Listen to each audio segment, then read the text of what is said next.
I'd like to welcome Hillary to her first meeting as a planning board member. Also would like to send out best wishes to Nat Lowell for a speedy recovery. Going to do a quick attendance here. Board members, Hillary Rayport, Here. John Kitchener, Here. Joe Topham. Nat Lowell is absent, and I'm here to chair. Alternates, Stephen Welch, Abby DiMolina, I'm here. Howard Matz. Okay. Staff members, Leslie Snell, Here. Meg Trudell, Here. William Sod, Here. and Catherine Ansero. Great. I would entertain a motion to approve the agenda. So moved. All in favor? Aye. Aye. Aye. That's unanimous. I'm sorry. Motion made by John, seconded by Joe. Okay, we're going to move on to public comment for things that aren't all otherwise on the agenda with a 3-minute limit.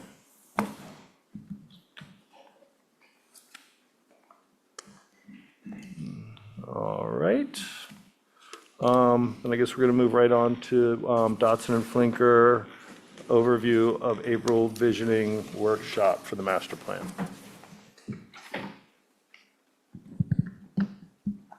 Good evening. I'm Dylan Sussman from Dotson and Flinker, and Peter Flinker is also here tonight,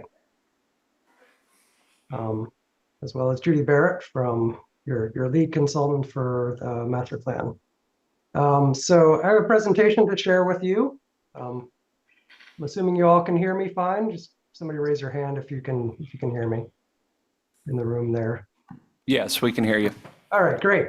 So I have a brief presentation I'm going to share with you. And I'm going to start doing that now.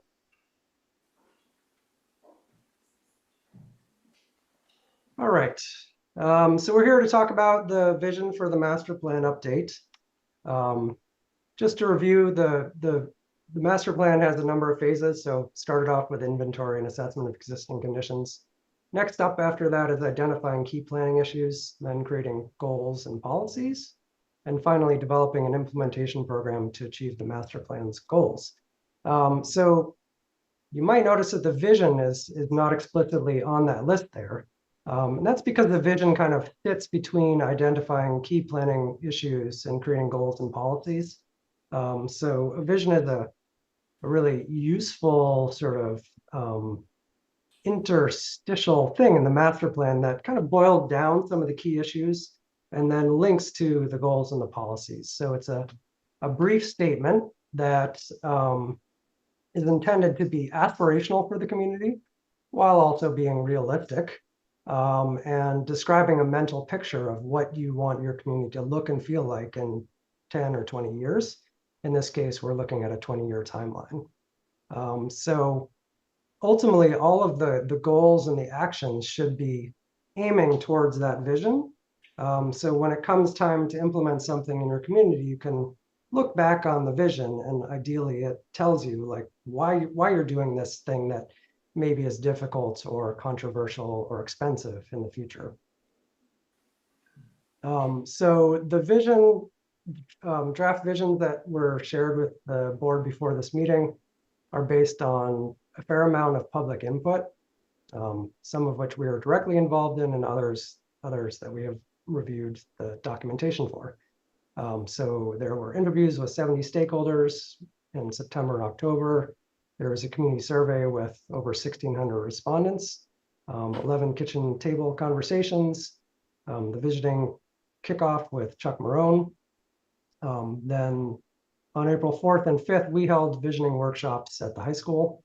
And then just at the end of May, Barrett Planning Group did a similar sort of visioning exercise with the 8th grade at Cyrus Pierce Middle School. So looking at some of that input, because it informed the vision statements. So starting with the community survey, you can see that the highest priority thing that people like about Nantucket is the natural environment, followed by its unique location, its coastal resources, its downtown, parks and open spaces, and then the sort of organizations on the island. So the conservation environmental organizations and the cultural and historic preservation organizations. So starting with the things people like, right? Because presumably the things you like are the things you want to continue in your vision. So let's start with the stuff we know is really important, like the natural environment, unique location. I don't think you can change that one way or another. You are an island and you're probably not moving that island. So again, these are the things that are important and will continue to be important for people as touchstones for what makes Nantucket a great place.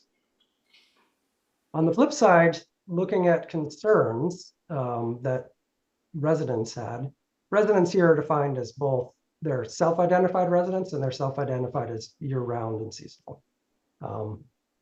So among that group, the top concern was too much development, followed by the overall cost of living, traffic speed and congestion, not enough affordable housing, and then environmental concerns, including climate change, sea level rise, and water quality. Sticking with just the stuff that was sort of over 40%. When asked about what the master plan should focus on, the top two that were tied were growth management and housing affordability. So sort of an inherent tension for Nantucket's master plan is the balance between growth and the need for a certain kind of growth, right? Or whatever changes you need for housing affordability versus more broad changes for growth management. Next up was historic preservation, followed by the natural environment, effects of climate change, and supporting a resilient local economy. To me, it's interesting that there's a pretty big percentage gulf between those top issues and then the next ones down, right? So there's a cluster of things that are sort of 40, 50%, and then 20% are below. Moving now to the visioning workshops. So we had an evening workshop on a Friday and then a morning workshop on a Saturday. During the evening workshop, we had 33 participants in person, and then we had another 12 in a simultaneous online workshop. So on the Friday night, we focused on mapping the assets and the challenges for Nantucket. So in person, we had giant, I think there were 8-foot by 6-foot maps of Nantucket and 3 different themes. So built environments, natural systems, and community systems. And people were freely able to walk around and stick Post-its on the maps to tell us what was an asset and what was a challenge. In the online meeting, they did a similar thing with an online map. After that, participants had one-on-one conversations where they just spoke to the person they were sitting next to for a couple minutes to sort of summarize their thoughts on what was most important. And we had a full group discussion that was really interesting and robust. On Saturday morning, there were again 3 stations with participants rotating amongst them. For over, I think it was over an hour and a half that they did that, maybe almost 2 hours. And again, the 3 stations were focused on the natural systems, the built systems, and the community systems, so building on the night before. And participants worked through a structured exercise where you see on the right, where they identified all the challenges related to that system. And then they prioritized the ones that they thought were most important to work on for the master plan for developing a vision for that challenge. They talked about what success would look like relative to that challenge. So for example, you have housing availability, affordability, blah, blah, blah, as a key challenge. What would success look like? It would be smaller, easily serviceable homes, repurposed stock, keep the island looking the same as now. So these are sort of what success would look like is another way of saying, what's the vision? Below that, we care about this is another way of saying, what are our values around this? So related to housing, it's our home and it's our community. We value our teachers and our public servants. And then finally, they talked about what resources Nantucket has to achieve its vision. What are the assets or strengths that are available? So they did that as a group, rotating through stations, and then they used a Mad Lib template and filled in vision statements. So we got a lot of really great vision statements coming out of that. I wish we could use every single one of them as the vision statement for the master plan, because they reflect a number of different concerns and a number of different values and ways of, of people expressing themselves. If you haven't, I encourage you to go through and read them all, because you see the different voices in the community, the voices of your neighbors and colleagues. So key themes that came out of the visioning workshop: housing availability and affordability, coastal resilience and sea level rise, community integration and diversity got a lot of attention on both days, natural environment and open space protection, government transparency and community engagement, which is again very closely related to community integration and diversity, but also likely because the workshop was shortly before town meeting, there was a lot of specific discussion about form of government as well.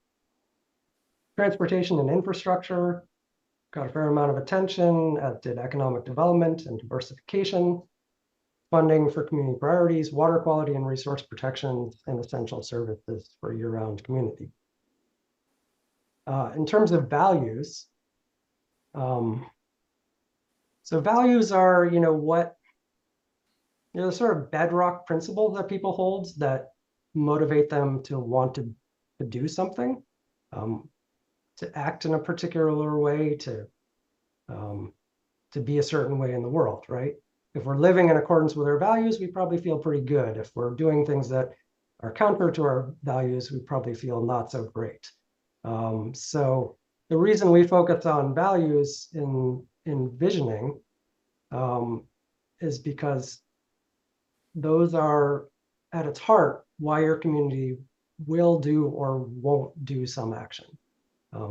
If it's in line with people's values, they're more likely to do it. If it's difficult to do and it's contrary to their values, you can be sure it's not going to happen.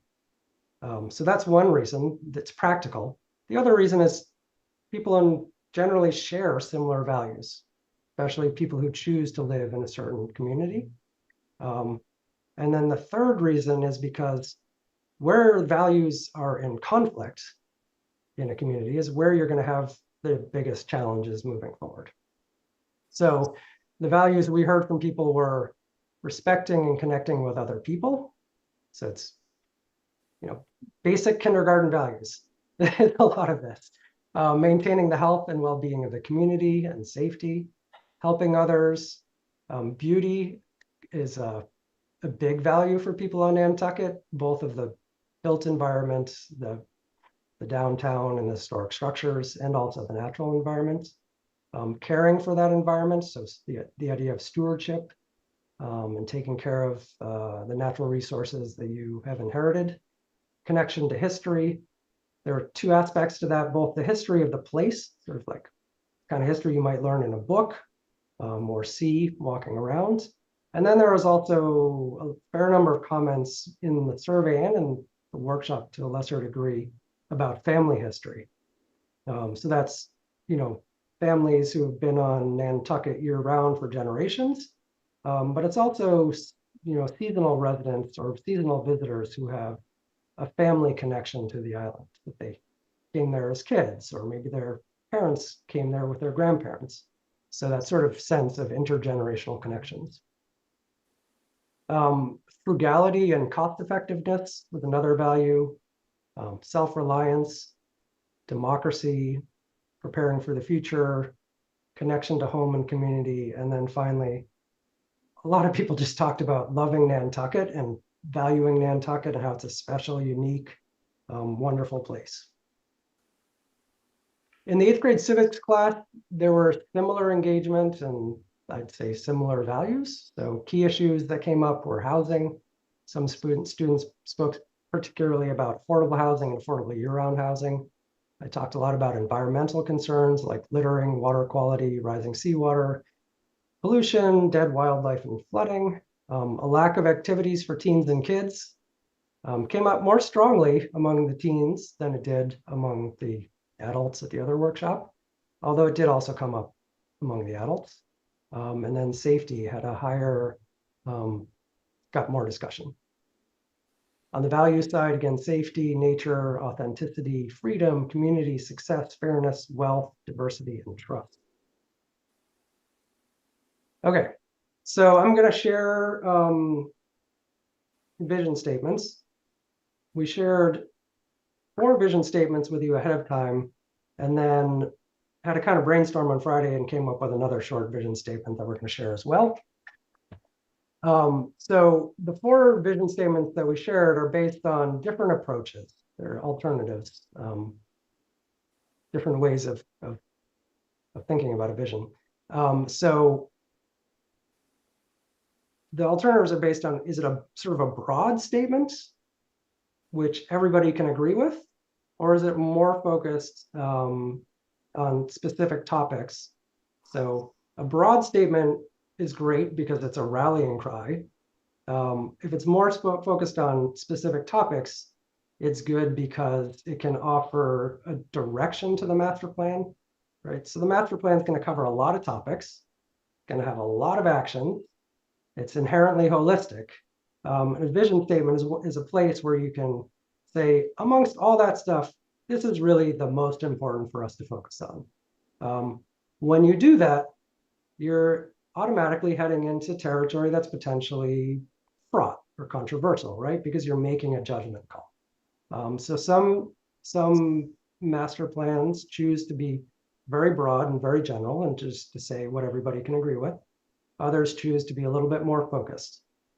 So a key question for you all is, what's the right balance between broad and focused for this master plan vision? All of the alternatives say where you want to go, but some also say how you want to get there. So an example of saying how you want to get there is this select board strategic plan aspirational statement for transportation. So they say there'll be reliable multimodal options that respect the historical setting of our community and limit reliance on single occupancy vehicles and private transportation. The town has improved safety and mobility without accommodating a car-centric culture, right? So these are sort of what you might call policy statements. You're not going to accommodate a car-centric culture. You're going to limit reliance on single occupancy vehicles and private transportation. So it's telling how the select board thinks how you'll get towards the desired future for transportation. Another thing that the vision statement alternatives vary on are the values. They all have values in them. Sometimes they're implicit and they're represented through sort of the adjectives that are there or just what it says. In at least one case, the vision statement is explicit. It says, we're doing this because our values are blah, blah, and blah. So how implicit or explicit do you want your values to be? And then simply, how long do you want your vision statement to be? And generally, what's its format? So I'm going to read through these vision statements in case there's anybody in the room who hasn't had a chance to do so. All right, so the first option here is option A. In 2045, Nantucket will be a livable island community that has successfully addressed housing affordability, coastal resilience, and sustainable transportation, while preserving our historic character and natural beauty for all residents and visitors to enjoy. Our diverse year-round community will thrive through collaborative governance, innovative and pragmatic solutions, and careful stewardship of our finite resources, ensuring that multi-generational families, new residents, working people, young people, visitors, and seniors can build their lives here. Nantucket will serve as a model for how island communities can balance growth with conservation, embrace inclusive prosperity, and adapt to the future while maintaining the authentic character that makes this place uniquely special.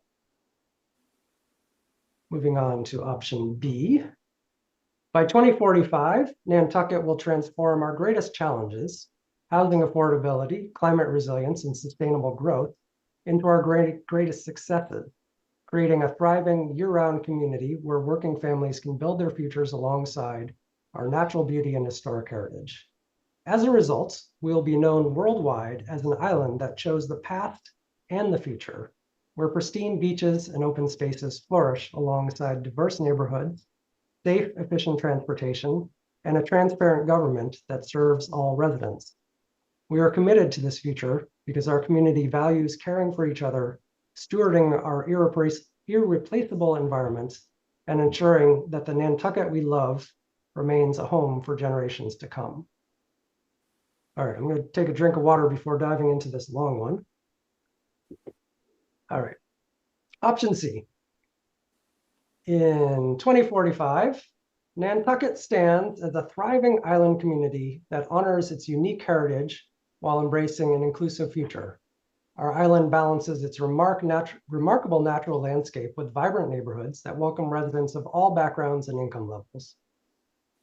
We have preserved our precious coastal ecosystem and open spaces while creating housing opportunities that support a diverse year-round population, from essential workers to families with deep roots in the community.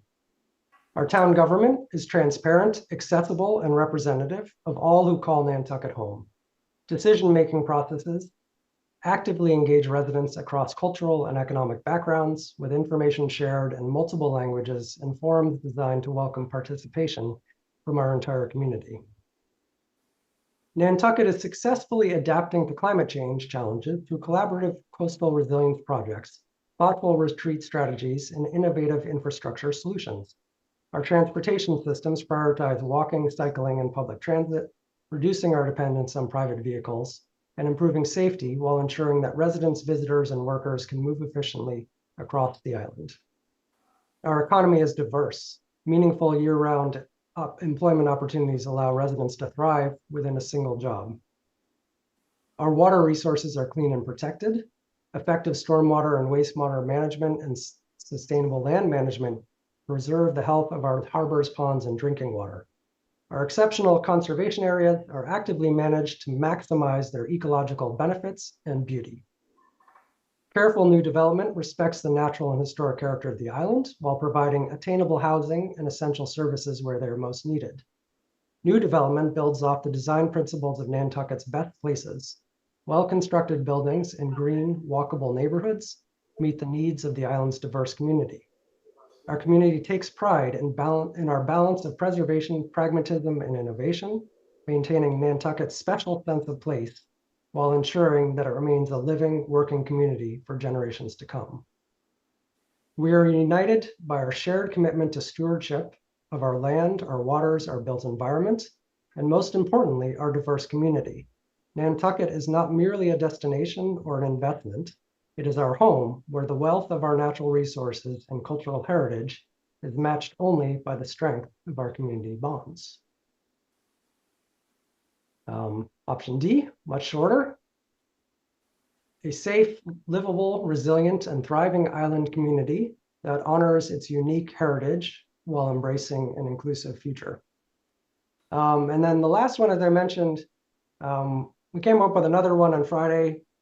We liked it enough to feel like it was worth considering. Sometimes inspiration happens after the deadline. So we hope you'll humor us.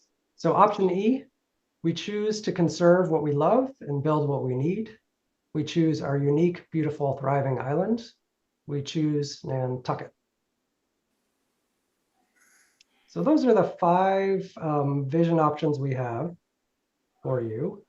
They're all based on looking really closely to all the public input we gathered, and we feel like they reflect what was shared. So now we're hoping that you all will engage in a discussion of them and give us some feedback on them. So as we mentioned in the handout that went out before the meeting, I think a good way to approach sort of evaluating these vision statements is, first, does the vision statement describe a future that you think the community wants? That's the first bar. If it's not doing that, it's not successful. Does the vision statement appropriately balance being aspirational and being realistic? Does the vision statement correctly identify key focus areas for Nantucket's efforts for the next 20 years? If you wanted to do that, if you wanted to be specific. Is it specific enough about the kind of the things that make Nantucket Nantucket, or policies if you wanted to have a policy focus?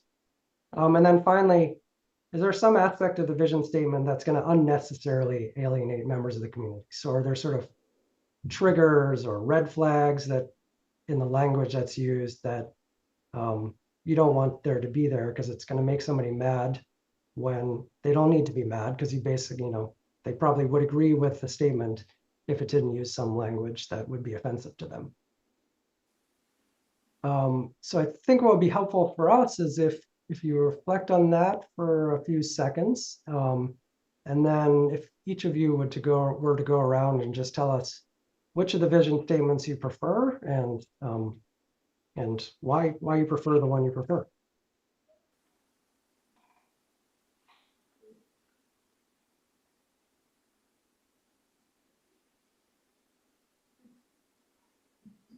I'm gonna stop sharing so that I can see you all a little bigger. I can't really call on any of you because I can't see your name. How about if I just go down the line for you? I think that's a good idea, Dave. Thank you. All right, great. Thank you. Hillary? You're going to make the new kid go first, huh? Don't have to, you can pass. No, I'll go ahead. I'll start.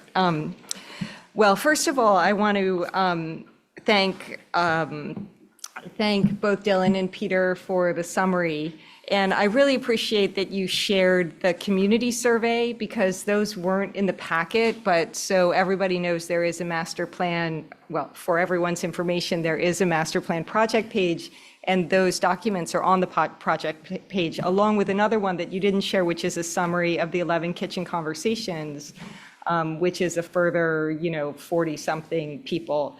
And it was very reassuring to see that there was convergence. And I thought the summaries that you had in your visioning summary, the key themes 1 through 10, I really agreed with those. So I tended, after going through the whole document, to kind of focus on those key themes to build out, map that to a vision statement. I think maybe the most helpful direction to give is long or short. Maybe that's the best place to start. And generally, I prefer short, but in this case, I preferred the longer one. And I thought, what argument would I make to try to convince other people who might want to go with the short one that the longer one is better?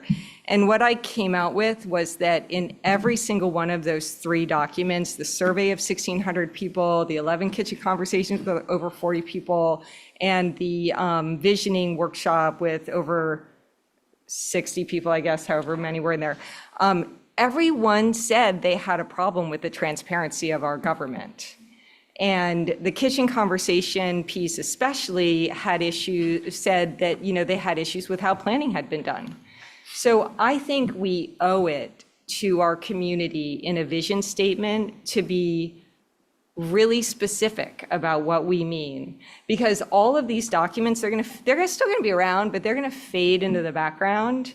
I happen to go back, I looked at the 2009 plan. We have a mission statement to create and sustain a healthy community, one whose residents have stability and security with resources protected for future generations. And then we have, looks like 7 or 8 bullet points. It doesn't say how we're going to get there. It says, it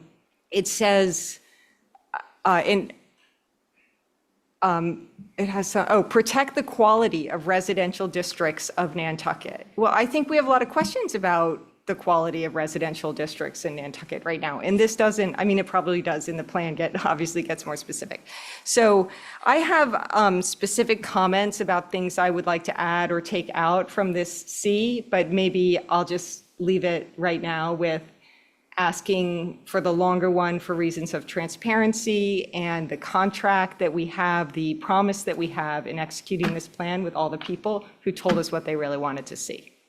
Great, thank you. Yeah, and I was hoping after we go through this round of, just identifying which you all like best and why, that we would then return and talk about some of the more specifics. So who's Great. up next? John. Thank you. I'll be brief, Mr. Chair.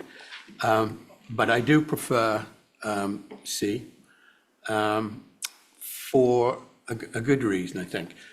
As was hilarious. But, we're a strong community on the island, and we have strong views about everything, which is our strength.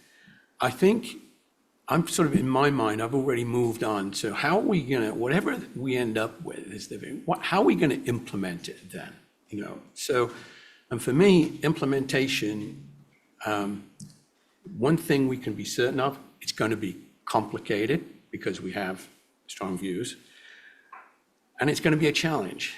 And so the more detail we have in the vision that guides us, I think that will help keep us, on the track when we come to implementation.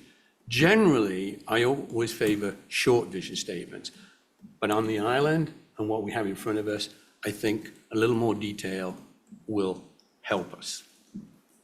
Great, thank you, John. Stephen? Sure. First of all, I appreciate the work, in particular the systems breakdown, natural build community. We're having a little trouble hearing this speaker. Oh, there you go. I'll try again, thanks. Oh, much better, thanks. Stephen Welch. In particular, I appreciate the systems breakdown, natural built and community. I think it's a good, strong start. I think the assets could use some build out, additional development. Challenges will flow from those, which will expand. I think that's going to be important. Just to have a more comprehensive. It's a good, strong start, as I said. With respect to the vision statement, I prefer short. C+ would be the option. I think we need to lay out. We need to tell people what we're going to tell them, in the sense of this is what the community has put together as a plan. That we need to tell them that what we've shared with them is the vision for the community based on the input we've had, and then summarize it in the same way. I think repetition is going to be important because this, as has been said, and it has kind of been proven, except for I think in the planning department and the planning staff level, where they are literally working these plans, the master plans, every day, every week to get us somewhere. And people may not understand that because it's a very slow process. You can't make all the changes at town meeting to zoning in one town meeting. It takes decades. Some of it requires precedent, and then something else can change, and so on and so forth. So my point is that I think it needs to be repetitive. It needs to be more detailed. It needs to be repetitive. It needs to be less aspirational. It needs to be a nuts and bolts approach that's a roadmap to what we're going to accomplish, so that people will pick it up and use it. It's not poetry. It is a plan, and we need to be able to understand it and affect it, and it needs to be understandable by everyone in the community. And the nuts and bolts can't just reside in the planning department, as I said, with the staff who are working, the planning director, assistant planning director who are working to make this happen. It has to be more, I believe, all of those things I stated and more. I'm sure other people have even better ideas, in order for the community to pick it up and work with it. And frankly, I think we are at a point in the development of the island that if we don't work on these things as a community, actively, proactively, we're going to be slipping into some difficult areas with respect to development, with respect to diversity, with respect to certainly affordability. So it's going to be an interesting experiment, and I look forward to being involved. Thank you. Thank you, Stephen. Can I ask a follow-up question on that? Yes. So I think I heard you say you want it to be short, detailed, repetitive, focus on the nuts and bolts, not be poetic, but brass tacks. I heard you say C+ is your option, but I didn't quite understand what that meant. Well, I had read through the vision statements. I believe there was an ABC. Yeah, A, B, C, and a D, yep.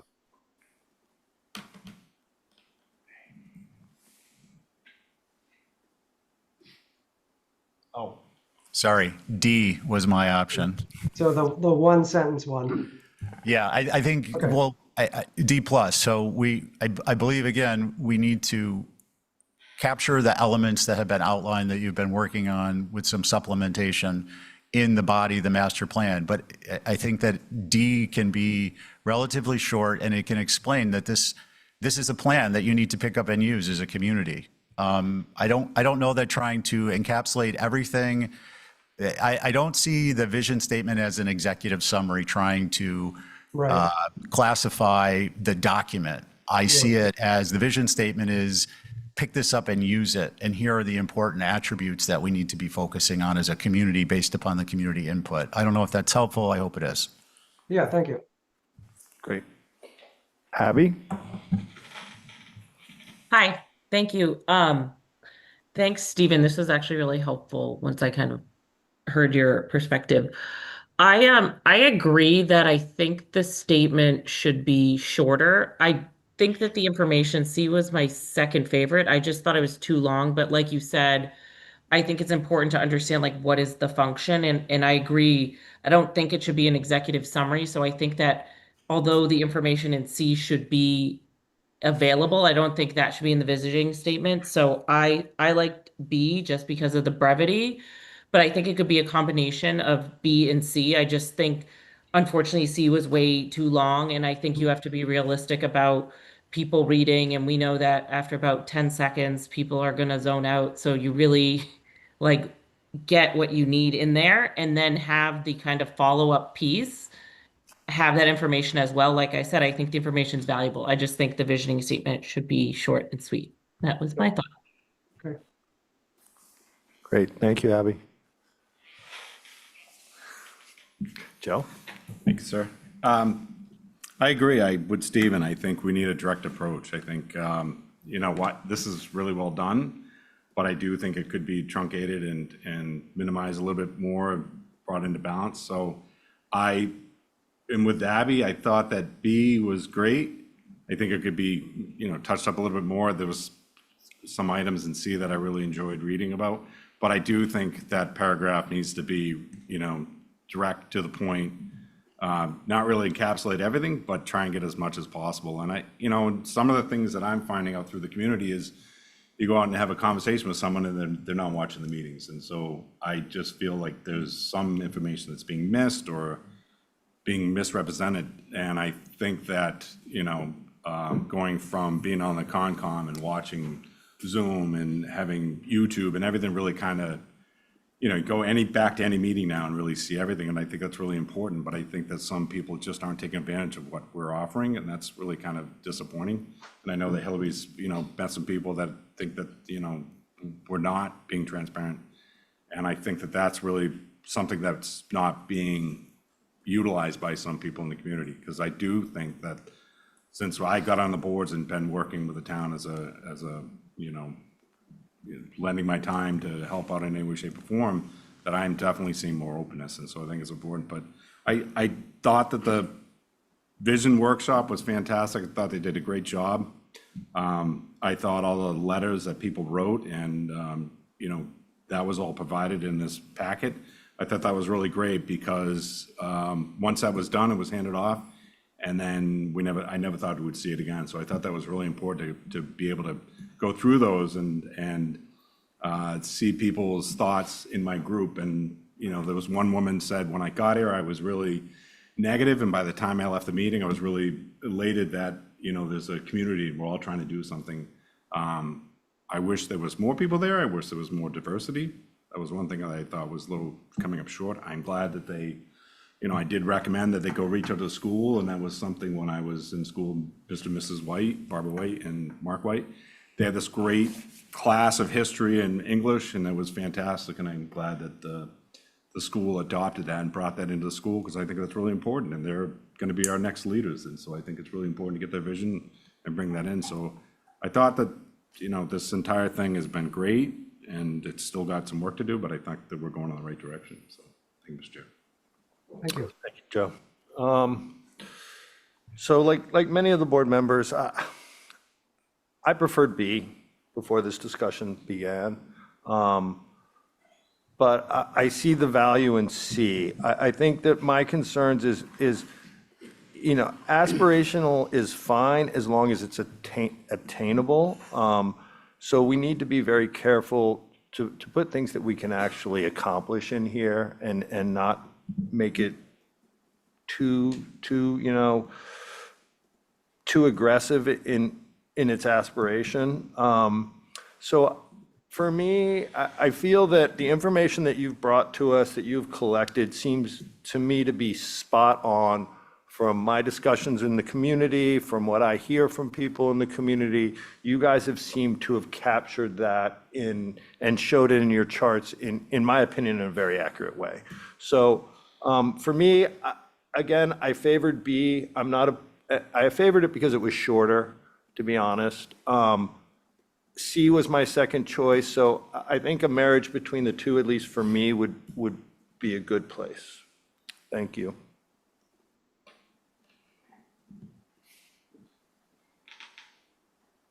Is that everybody? No, I don't, we're not taking public comment. No. Okay. So Mary, I see you have your hand up. We're going to take comment at the end. I have can I ask a question? Sure. Just building off the idea that maybe we're going to mush together B and C to achieve. I'm sorry, we can't hear that speaker. So sorry, can you hear me now? Yep, thank you. Yeah. Okay, so just building off the idea that we're going to try to mush together B and C to have something that is not too long that people just zone out, and it's trying to actually be the whole plan in one statement, but also be a little bit more specific. I did have a specific problem with B, which is it calls out where working families can build their future. So I think we certainly need to expand that we have more people than just people with families here. We have single people here, and in fact, demographics are shifting towards fewer people getting married and having children. So I just think that's in other statements. So I would certainly want to pull that in. I did feel a little bit like it's kind of an anywhere statement. I mean, looking at plans from towns all across the Commonwealth, thriving is like the word du jour. I mean, everyone wants to be thriving. It's like FOMO, you can't just live, you have to thrive. And that, so words that came into my mind were living with dignity. I get back again to your statement that when your values are in conflict, you're going to have a hard time being successful. And I think there's a lot of that on this island, where we have some people who are really thriving, and then we have some other people who are really living without dignity. And so I thought we could maybe get a little bit more specific with some of those statements. And I think also as we build, I will wrap up, but as we build, deciding some parameters, getting in some elements that are really specific, like what we are hearing loud and clear in the loudest, clearest way should be in this vision statement. Agreed. Thank you. John? Yeah, thank you, Mr. Chair. Well, under I think your idea of bringing B and C closer together is the right one. I would definitely vote for that over one or the other. I think we can learn something from the Select Board strategic plan. The gentleman had something up here under the transportation piece, but transportation is only one piece of their strategic plan. There's a statement like that for housing. I think environment is another one. And so perhaps, we could have a B with some of these kind of short things that the Select Board seem to have done as focus areas underneath it. So we don't lose some pillars that we can build on. Because that is my concern, that something so broad can easily go in someone's top drawer and nobody really understands what the hell they're supposed to do next. And so I think the select board strategic plan gives us. I agree, but I think when this plan is put together, right, it's going to have multiple individual plans as part of that, right? So it's going to be the transportation plan, the housing production plan, the open space plan, and all those plans are going to have that statement in them. You know, what is important about this plan.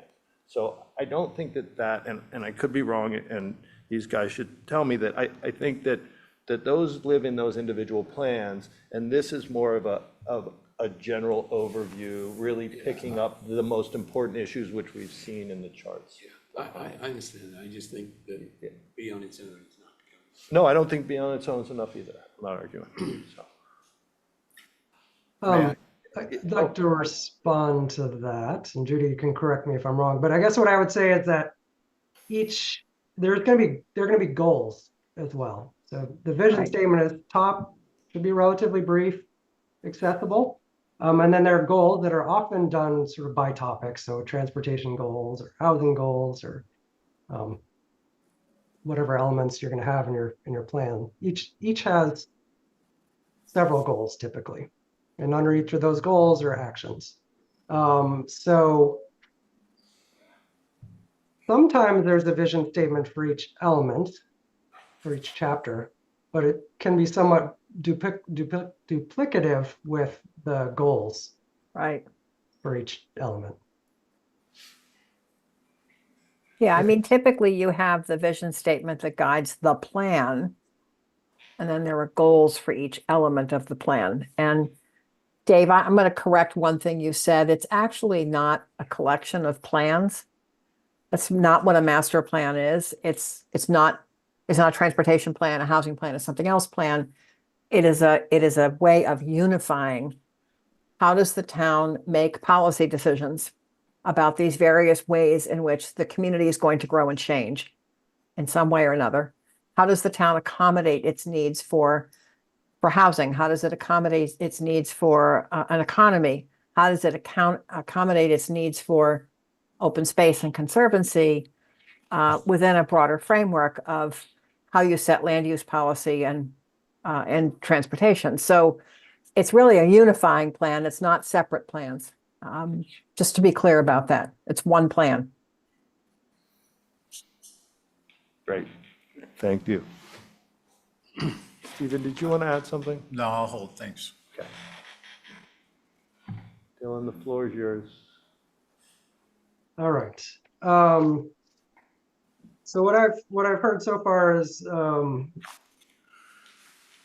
a mush of B and C and focus on what's most important for the community. So I guess my next question is, what's most important? What's most important to be in that vision statement? What does it really need to say to move you all forward? I feel like that's a very broad question. Am I the only one? I agree. We're heading to another workshop. Yeah. Well, Yes. if I could just Leslie. jump in real quick, because I don't think that this was addressed earlier, but I met with Dodson and Flinker and the Barrett Group this afternoon, really pretty much right before this meeting. And what we talked about going forward was for you all to talk tonight, to talk about which plans, or excuse me, which vision statements you like, what types of changes you would like to see made, and then they would take that information back and we would schedule a follow-up meeting for you to review a refined version. And in the meantime, if you have really specific comments, for you to send those to staff for us to provide to their team to incorporate. And then we would, meet again to talk about a refined version, and then we would have probably a public comment period for the public before you adopt a final vision statement. So that was the plan that we sketched out, and we haven't had a chance to talk, but I hope that the board will be supportive of that. That sounds good to me. Very good. So can you restate that question one more time, Dylan, for us, please? I can, or I could just try to answer it for you, and you can tell me if I'm correct or if I'm wrong. So what I asked you is what's most important to be in the vision statement. So what's most what's most important to be in the vision statement based on what you need to accomplish as a community in the coming decades. So I guess what I saw in all the input was you need to address housing, and being a community that's sort of the year-round component of your community, that it's a place where people can live and make a living, and there are goods and services that support life year-round on the island. So that's something I heard a lot in the workshop and see in the public input a lot. The issue of involving everybody in the community, both in government decision-making, in informing them of what's going on and what needs to happen, came up a lot. And also the sort of social connectedness aspect of that as well, of becoming more of one community, because it's nice to know each other, and it benefits everyone just in terms of quality of life. We heard a lot about climate change and environmental issues. So sea level rise, clean water, came up a lot. Transportation is well represented in the survey. It was discussed in the workshop, but not as much as it's shown in the survey. So addressing transportation, particularly, I would say, congestion at particular locations. And at the workshop and in your strategic plan for your select board, there's an idea of prioritizing other modes than private vehicles. Prioritizing walking and biking and public transportation, and trying to limit the number of cars that come across the island. So that's, that's a strong policy statement. And then I think the last piece is balancing change with maintaining historic character and natural systems, right? So how to build and design with Nantucket in mind, and continue what people love about the island while also adjusting to the needs of the future. Does that sound like what you need to do? Is there something missing or something that I said that isn't really important? I have one other that I would add to the list, which I heard, read again and again, was the economic base of the island. Yep. That we want more diversity in our GDP. Yep. Yes. Dylan, on the second line of B, you have sustainable growth. And I realize that's a little bit broader than housing or transportation, but the crux of a lot of our issues right now is, what is sustainable growth? And I think that deserves to be up there in that list that you have. Because I think if we, it's gonna start some pretty difficult conversations that need to be had about, we all understand what growth is. Put the word sustainable in front of it, and then that's a whole different ball. Right. So Yep. I would put that on the list if it was me. No. Dylan, I can tell you what I have on my list, and that's housing, development, sea level rise, environment, inclusive and transparent government, transportation with traffic in parentheses, and preservation. So. Okay, and when you say preservation of what? Historic preservation. Okay. So I think that's pretty similar to what was on my list. Yep. Much more briefly said, so good on you. So I heard housing, sea level rise. I wasn't able to write fast enough to get a couple of the other ones in there. Development, environment, government inclusivity and transparency, historic preservation and transportation, not in any particular order. Yep. Okay. Joe?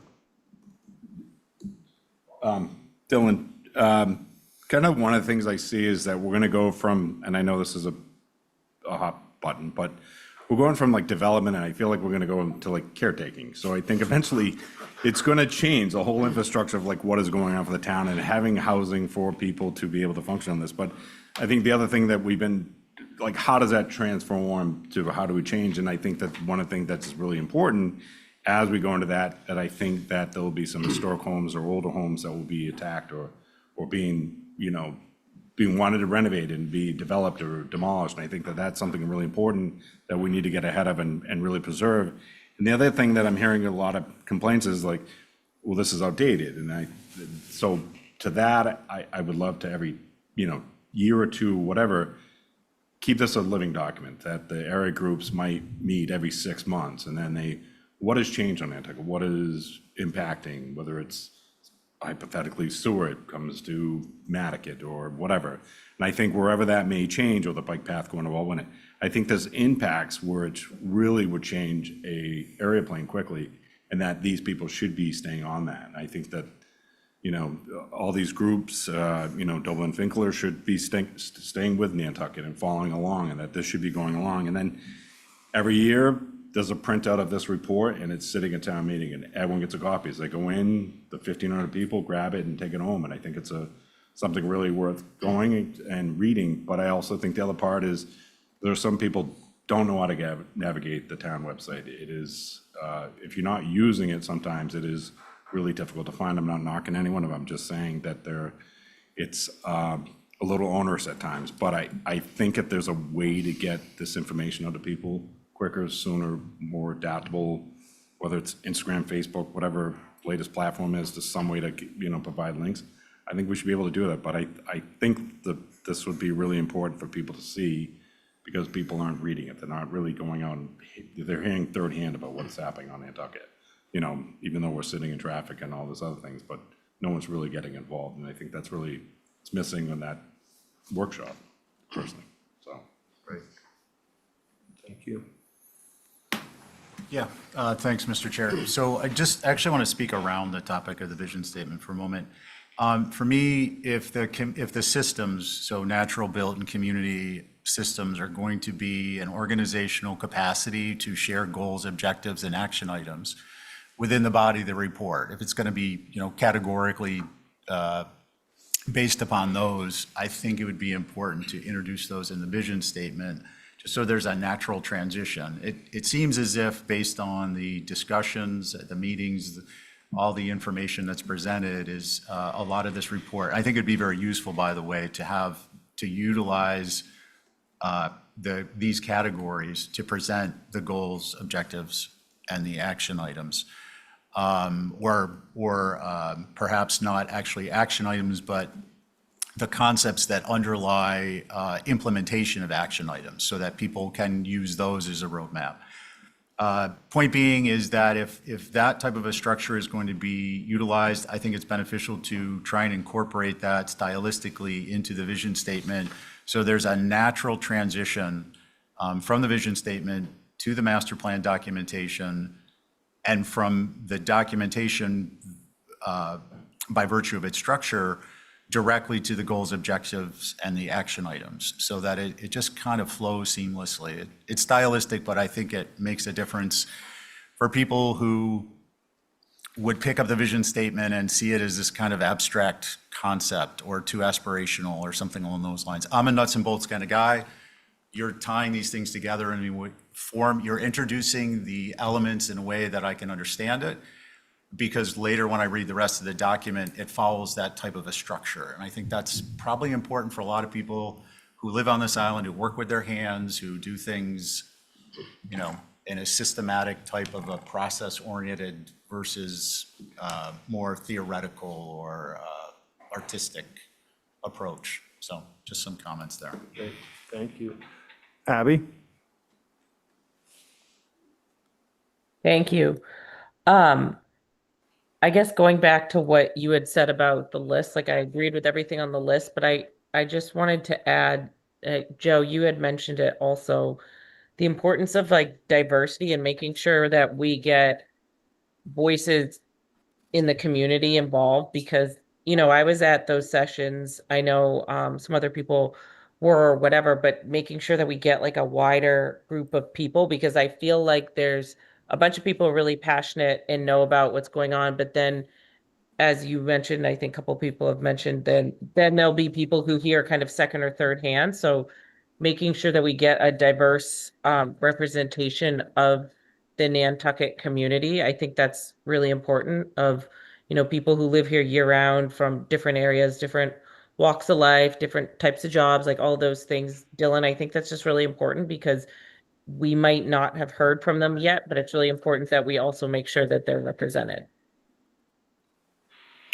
Great point. Thank you, Abby. Can I just expound on that? So, Abby, one of the things we've been doing is, like Wilford came in and he's got the market and, Andre is coming in with the Brazilian Jiu-Jitsu. And so anytime someone came in, I was reaching out to them, like, you need to be involved. You're starting to become part of the community. You are, building and having businesses, your kids in the school system, that you should really be reaching out. And so I've asked them to go into their community and ask them, how can you help us? Because I feel like in 10 to 15 years, they'll be part of the leaders of Nantucket. They'll be sitting on these boards. And I think it's really important why they're stepping forward and asking for permits and et cetera, that we reach out to them and say, we need your input. It's invaluable to us. So.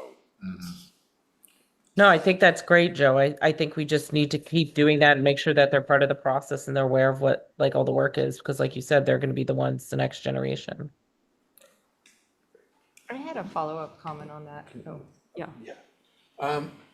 Dylan, I'd just like to add to what Abby and Joe just said. And I'm not sure where it fits, but, this is a 20-year plan. And the demographics of our island is constantly changing. This island, from the word go, relied on different waves of legal immigration from different countries, from the whaling days right up to now.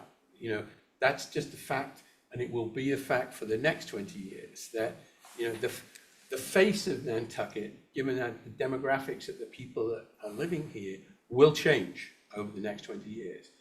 And it is absolutely critical, as Abby said, that we hear from them. Somehow, we have to hear from them now and not, 7 years from now when it's all too late.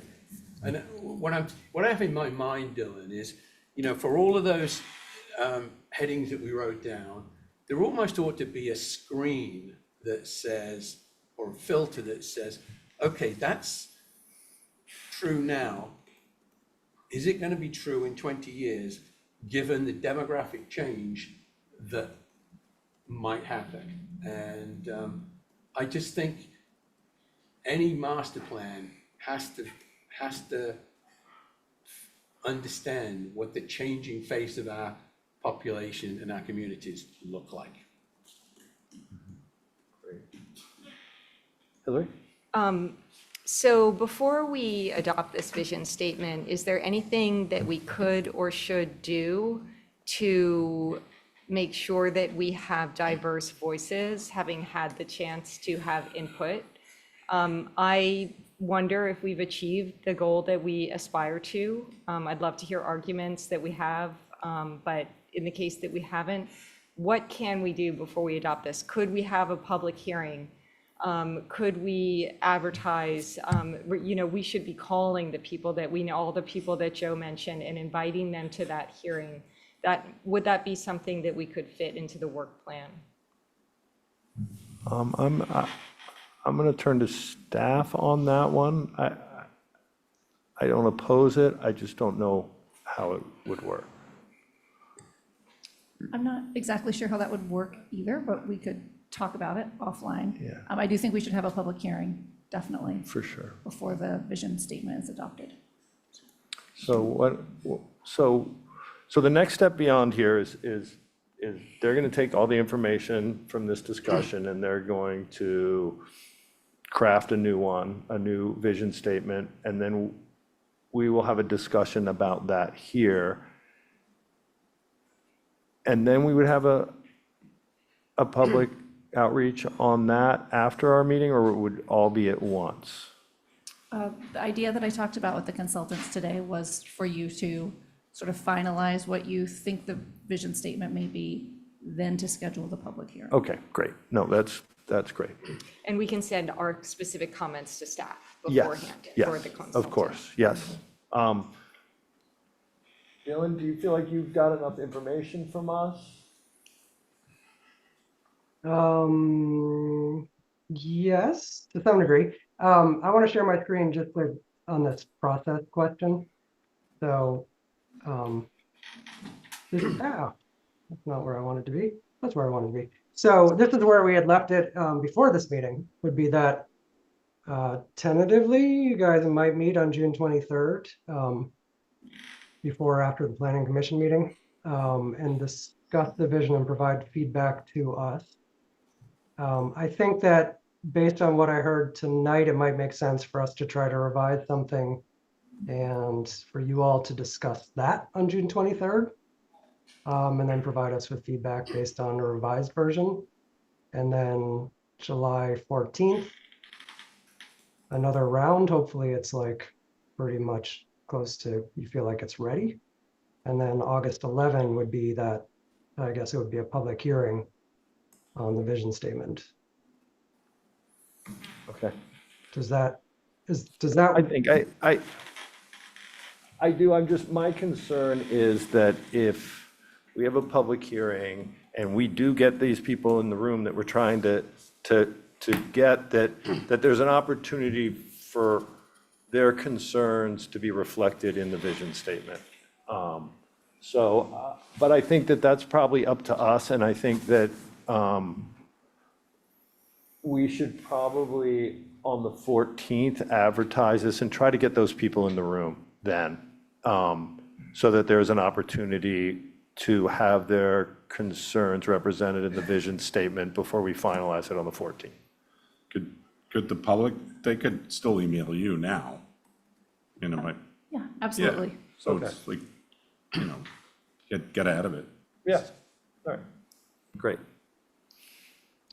all right. So I think what I heard there is possibly try to focus input on the meeting at the 14th, Yes.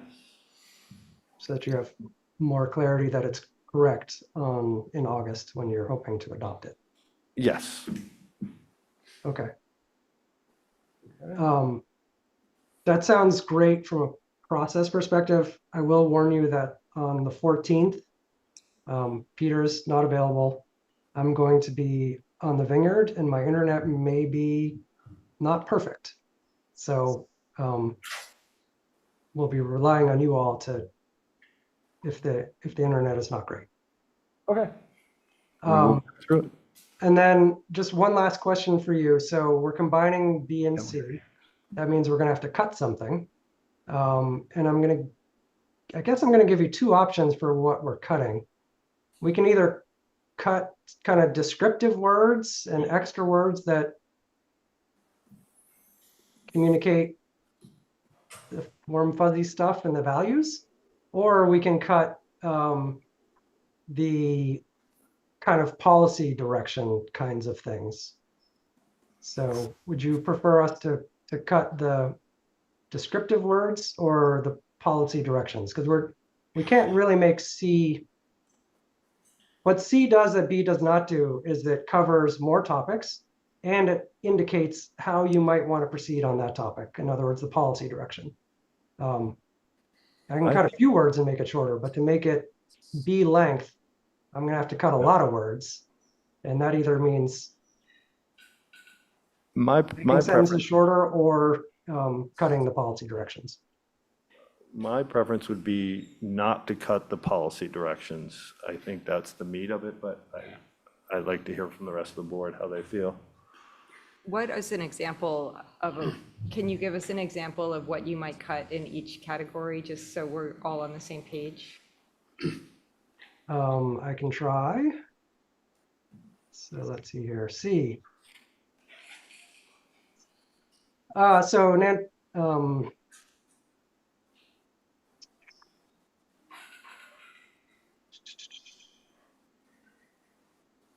so our town government is transparent, accessible, and representative of all called Nantucket home. Decision-making processes actively engage residents across cultural and economic backgrounds with information shared in multiple languages and forums designed to welcome participation from our entire community. So that last part of, information shared in multiple languages and forums designed to welcome participation from our entire community is like, that's another level of detail, right? Transparent, accessible, and representative are kind of, they're descriptive words, but they're also values statements. They tie back to those values people were talking about.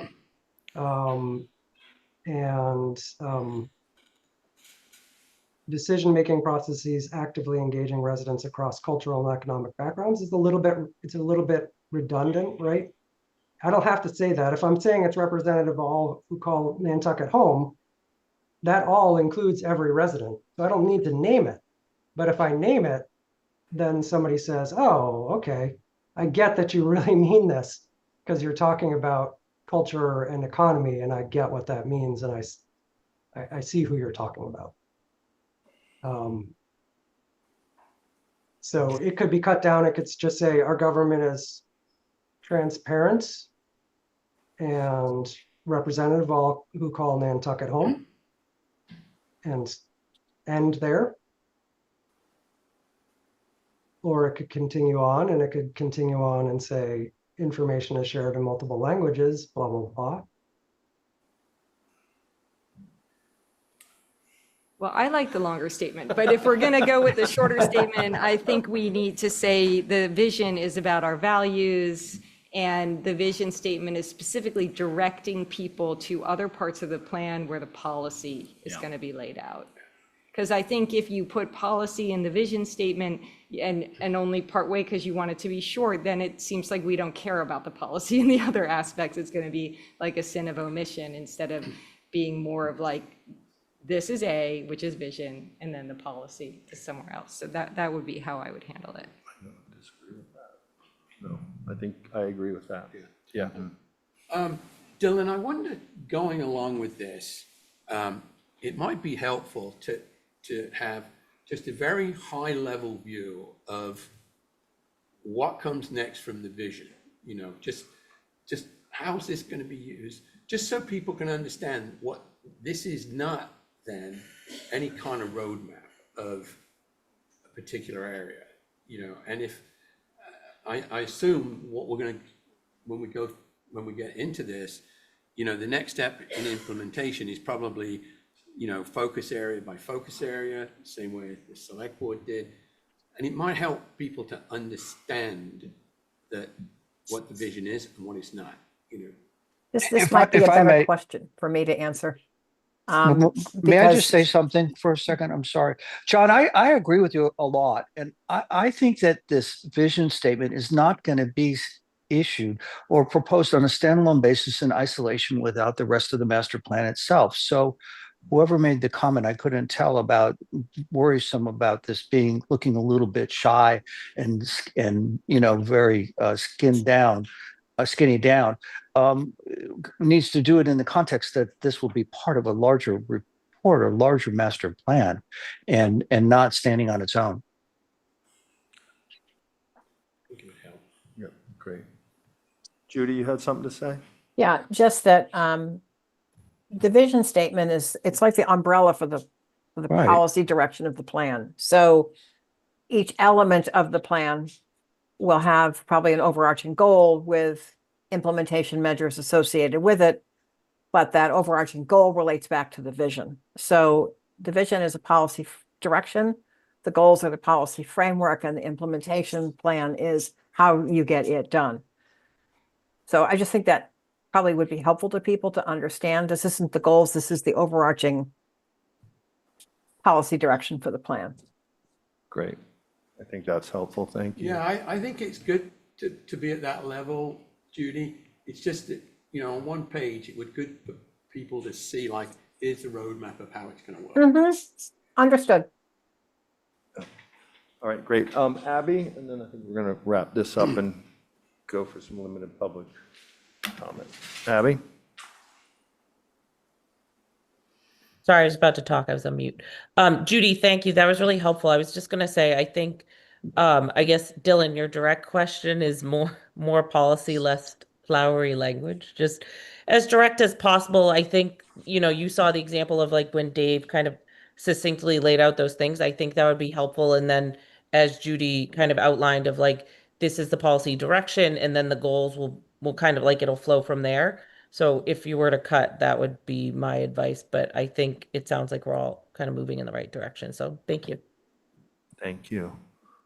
So I think we're going to go for some limited public comment here. I just would, if everyone could please just be concise and not repeat, because there's a fair amount of you and I think a fair amount online. So what you guys say is important. We want to hear it, but please keep it concise. I'm going to go with, I got some online, but get up to the mic and we'll get to you. Lee Saperstein?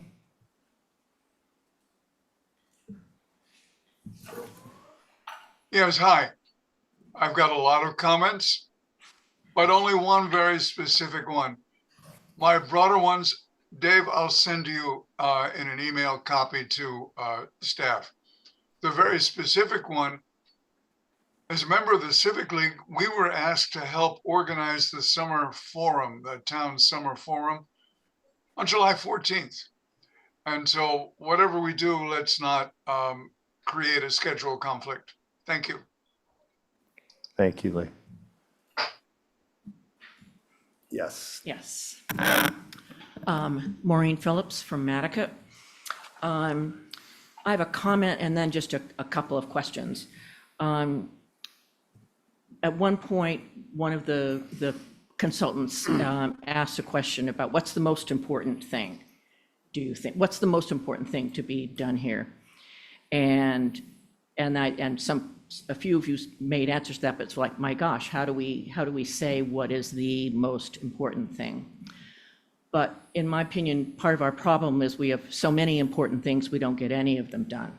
I mean, this master plan is how many years past the due date, and no one ever made it in the planning department didn't make it a priority, the select board didn't make it a priority. So here we are trying to scramble back with a town that has changed dramatically just in the years past when we should have had the master plan done.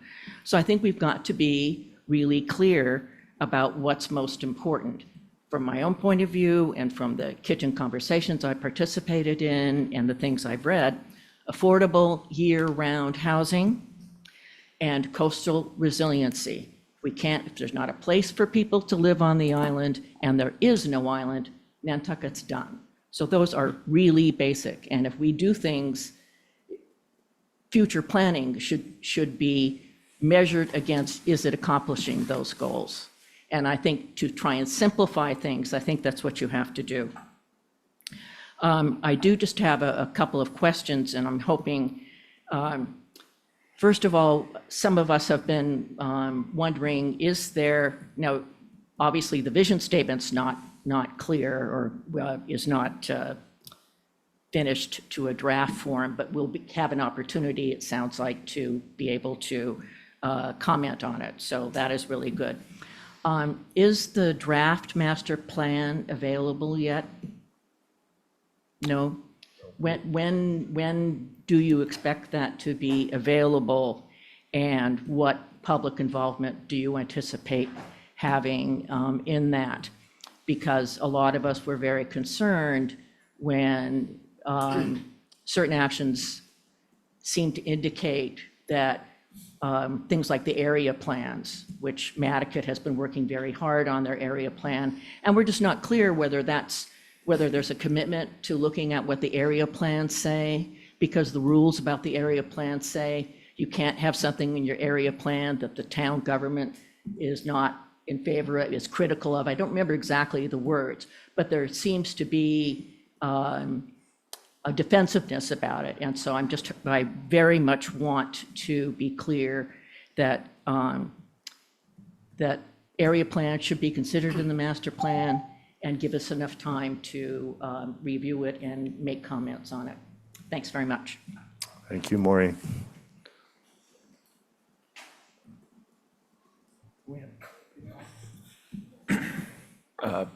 F. Scott Wilson. Mr. Wilson? I'm here, thank you. It would be helpful, first of all, to have to Maureen's point, to have a broader timeline for this entire process, where we could see where the drafts of the actual plan begin. We're at a very high level right now, but I imagine there's a very long timeline somewhere that we could all see, and maybe you could open every presentation with a reference to that or a presentation of that. And with respect to vision statement C, you might think about just taking the first sentence of the first 5 paragraphs and using those as the vision statement and deleting the last paragraph altogether. Thank you. Thank you. I think we can try to put together a timeline and we can post it on the project page. Would be helpful for the public. Excuse me, we can do that, but Ms. Barrett was going to touch on tonight the deadline to Okay. complete the plan. Great. And for some points for ongoing public engagement. Perfect. Okay. Yeah, I Great. think it's important for us too, so we know that we're moving on track, and especially the people preparing the area plans so that they know how much time they have to wrap up their work. Yep. Great. Campbell Sutton, welcome. Campbell Sutton, you are going one by one, right? Like online and here, then online, or? As they come. Okay. Well, I hate to look too anxious, Anyway, so thanks for having this tonight. I really appreciate the public comment part before we get to a finished piece. To Maureen's point, I think when she was speaking about what's most important, I would have come up with a long list, but I think if I had to put it in a word for me, it would be sustainability. Whether it's our workforce, our economy, our environment, I think sustainability over time, to me, is what's most important. So I'm just throwing that out there. As far as the vision statements, I like bullet points, so I tend to be more of a, short and sweet kind of a person when I'm reading something. But I really appreciated C, because it spelled so many things out that you as a citizen, you could read it and see where you might be able to hold decisions accountable, right from the start. So it would make you go, you know what? I want to investigate this more, because quite frankly, these things are very long and dry when you read the master plans. But I do get the idea of trying to shrink it. But again, when you're trying to shrink the government line that he was using there, transparent, accessible, I think accessible is an important word. And I think that's part of, to Joe's point, that's part of what people are missing, is really that a lot of what goes on is very transparent, right? It's accessing it and getting people to access it and to understand how to access it. So those are challenges. I did want to make a comment on the collection of information from other portions of our community. And I wondered whether that survey that went out would be available in another language or two. And if it were, that might be a way to get people to respond, because they wouldn't have to come to a particular meeting at a particular place at a particular time, at a time when everybody's so busy working and having kids and their family, et cetera. So I'm just throwing that out there as a possibility. So thanks again. Thank you, Campbell. Do you have anyone else online? Okay, I'm gonna wrap this portion up then and head to Judy Barrett for the overview, if that's all right with everybody? Yes. I just, to Brian Phillips, part of the Nantucket area plan, as a member, I don't think there's anything that we haven't talked about. Everything from the bridge on over, everything is open game, everything has been discussed, everything has been written down. I know that Monomoy had an issue where they had, I think, Comcast in the solar field, which was then, of course, removed, but that was part of the plan. And once they removed that, within a month, I think it was a week or two that staff had a meeting with them, and within a month, we had it approved. So, and the other part of this is that, going back to every 6 months, I know that Nantucket, they have their annual meeting, this August. I think that a lot of these things will be discussed, and I think that's really important. So, but I think that more communities will keep moving and doing this. I think it's been important, and I think that, sadly, we ran into, poor Judith Wagner passing, and that was a delay for us, and it was COVID, and then it was Fritz, sadly stepping down, and Carl passing, and I think that we've had some, had to take some knees and regroup and kind of move forward. I mean, Hillary's kind of noticing that she's got a lot to get up to speed, and I think it's really important. It's about a year, and I think that the select board have stated that they've changed to 5 years because by the time they get to their 5-year term, they realize their programs or whatever they want to do is just getting traction and moving forward. So it's a lot, and we're trying to, to Stephen's point, it's a lot to bring something forward. But some people think we're just going to turn an aircraft carrier on a hard left, and this has not happened. It's an arcing change that we're trying to do and bring everyone's voice in. And I think we're more receptive, and we're trying to find different ways to bring that. And I think that's important. But I just, going back to my point, I don't know anything that we could not be discussing. That's so, just on that point. Thank you. Unless it's outside of that area. Yeah. Just want to make a State your quick name, comment. please. Spencer Goldsmith, White Street. Everything I've been listening to here is terrific. I think the input is very, very informative. But an observation is that my experience is that a vision statement should be more external, more focused externally. How do we relate to the outside world, not so much inward facing like many of the comments that we've been discussing. Many of the inward comments are important because they'll be executed upon the plans. But the vision statement, I haven't heard much today about how do we relate and how do we fit into the rest of the world that will help us to be successful, to be a thriving community. What makes our community thrive? And to do that, there needs to be a focus external to ourselves. Good point. No. That's my only comment. Appreciate your perspective. Thank you. Christine? Hello, Christine Coletti. I just wanted to say that I thought in the vision statement, what was missing is our non-voting taxpayers weren't mentioned, and our tourist industry. And they are part of the fabric of the community also. And I just felt like they were kind of missing. And maybe we need to include that as part of the amount of people that are on Nantucket, how they impact Nantucket.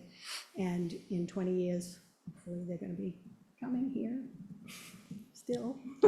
Thank you. Great. Thank you, Christine. Those are good points. Okay. Yep. Judy, the floor is yours. Thank you. No one wants to be done with this plan by the end of November more than I do. And that is what the current contract framework is. So we have some additional engagement activities planned this summer, which range from some tabling events on a nice day in the downtown area to interviewing some folks coming back and forth on the ferry. We plan to be working with the library or another organization, but hopefully the library, to launch what's called a 6-word story project, which is an opportunity for people to write in 6 words their sense of what it means to live on Nantucket and their aspirations for Nantucket's future. So those kinds of activities will be going on. We would still love to do something with the high school this year. I think with everything going on for the school department, it just didn't work out. But we're hoping to be able to do something with them in the fall early on. I don't know. I don't want to speak for the schools, but it's an aspiration we've had all along. We always learn a lot from a community's youth. And so it was helpful to us to talk to the kids in the 8th grade because frankly, a lot of what they said mirrored what had been said in the vision workshops in April. But we have to sort of help everybody understand where we are right now. There are several chapters to the master plan, and they all begin with an inventory of what currently exists. And most of those chapters, there's only 2 that are not, have been out for review since March. We've gotten some very helpful feedback from town departments. They're sort of factoid pieces. They're not really, delving into much in the realm of policy or anything. It's just factoid. Where is the island today? In these different areas of a master plan. The 2 sections that have not yet been reviewed are housing and public services. And public services is essentially ready to go. And I think Libby is probably the right person to review that document for its factual accuracy. Housing, it just feels like every time we sit down to work on it, something has changed. And at some point we have to just put a pin in the board and say, this is the picture that we're going with. But in any case, these factoid pieces gets built a chapter called key issues, because some sections are not going to have critical issues and some will have several. So we devote a chapter to key issues, and then the recommendations and action plan build off that. When we get to the recommendations and implementation section, we're going to want to do a workshop with the planning board.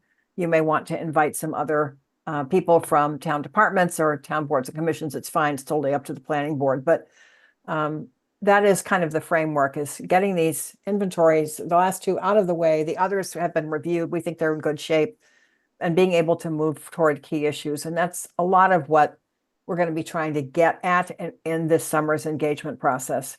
It's sort of beyond, what do people love about Nantucket, but what are the things that they are sort of concerned about, and what are their top issues that we need to be conscious of in developing that section of the plan, because that sort of becomes the basis for the recommendations and implementation. That's where we are. Great, thank you. Any questions? Yeah, I have a question for Judy. Did you say that you've had the inventory chapters complete and out for review since March? Yeah, all but 2, Hillary. The housing piece and the public services piece were not part of that, but it was like mid-March that we sent them. And we have gotten feedback from staff on most of them, if not all at this point. I wish Laurel were here, and she's out this week, so she's really got a better handle on where all that is than I do. But the comments have been coming in. Corrections, additional information. It took a long time to put those together. Sometimes it's very easy in communities, but what we found working in Nantucket is that there's an awful lot of work that has been done. And again, I think because the website is not easy to navigate, I don't think a lot of people know just how much work has been done by town departments, by other town boards and commissions. It's not cataloged anywhere. So we did a lot of digging, just found stuff that we didn't know existed and needed to be considered in developing those inventories. So that process took a lot longer than I wished. On the other hand, we found a lot of great information that are in those documents. So, it's been mid-March. I'm sure that people didn't get to it right away because it's town meeting season. But at this point, I would say, in part, thanks to Libby, I think too, just getting the word out, people have been getting us comments. Thank you. No problem. Leslie, yes. If I could just clarify, those have been out for comments to the town departments and department heads. Those have not been made available to the public yet. Right. We want to make sure that they're accurate before they're made available. Right. Judy, it's Joe Tobin. So I asked you last time if you could create like a Dewey Decimal System that you could file, that a town department could file something so that you're not going on this like mad hunt. Did you start out on that yet or no? That is so not part of my thinking right now. I want to get this plan done. It's a great idea. It's wonderful. You could pay me to do it, but I mean, I got to get this plan done. But I will tell you, I think it's kind of unfortunate and maybe part of why people sometimes, don't trust government or question what's going on with government is that they don't know how much is getting done. And when you actually start to dig and you find the amount of work that's taking place, it's sort of heartbreaking as a planner to realize people just don't know how much is actually getting done on a day-to-day basis by your town departments, by your boards and commissions. People are busy. And you have a good story to tell, but people don't know this. It's really unfortunate. I agree. Could you recommend What- someone that what- might be able to organize this? Okay. Oh, I can do it for you. I'm just not going to do it till this plan's done. Oh, you're not going to donate your time? Come on, Judy. No, sir, I'm not. I love Nantucket, but no, sorry. Thank you, Judy. Judy, No thank problem. you very much. Everyone else good? All right. Good. Yep. Yes, Leslie. Just one last thing, I want to comment on what, a comment that was made. I mean, the master plan that we have now, the 2009 plan, in the executive summary specifically says that it was meant to be a 10 to 20-year plan. And we started the update around the 15-year mark. So the plan isn't woefully out of date. I mean, it's within the framework that the planning board and the community at town meeting approved. So while it certainly is time to update it, the characterization that we're not doing that on schedule isn't completely accurate. Thank you, Leslie. Okay, do we need to take an action on this or no? Okay. I'd like to thank all of you for your time and effort. Much appreciated, and look forward to seeing more stuff. Thanks. Good night. Great. And you can stick around for the fun stuff if you want. All righty. Great. Again, thank you all very much for the work you've done on the master plan. The next item is election of officers, and I think we're going to continue that until next month's meeting when we have a full board. As you notice, Nat's not here, so we're going to continue that to next month. On to the committee appointments. Hillary has so graciously offered to take on coastal resiliency. Do we need to, I don't think we need to vote on this, do we? Oh, I think you just step up and. Nope. So, thank you, Hillary, and I look forward to hearing all the good stuff you got going there. Abby is going to remain on the cannabis committee at the moment, I believe, and Joe is going to continue on the Community Preservation Commission, correct? Correct. Great.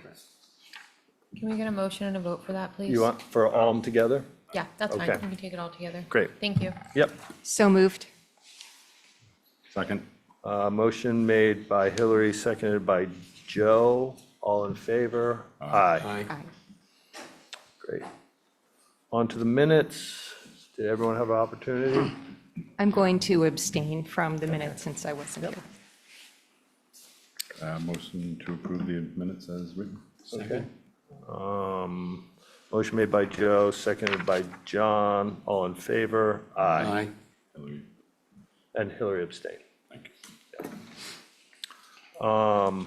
Okay, on to second dwellings. We have 16 Williams LLC, care of John Wise at 16 William Street.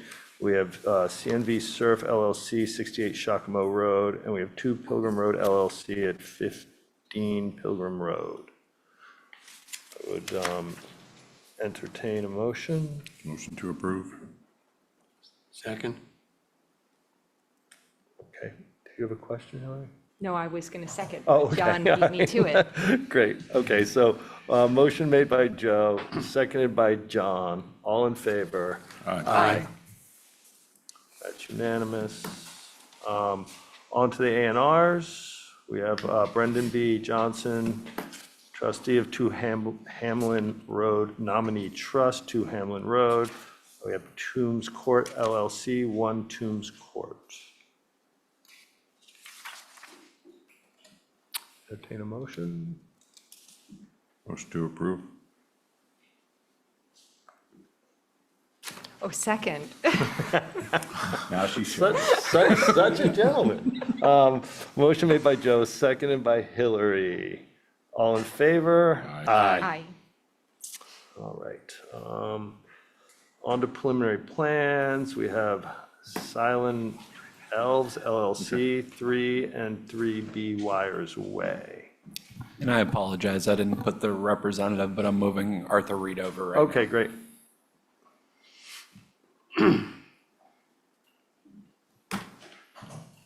Welcome, Arthur. Oh, Howard's on too. Didn't see that. Okay, thank you very much, Mr. Chair.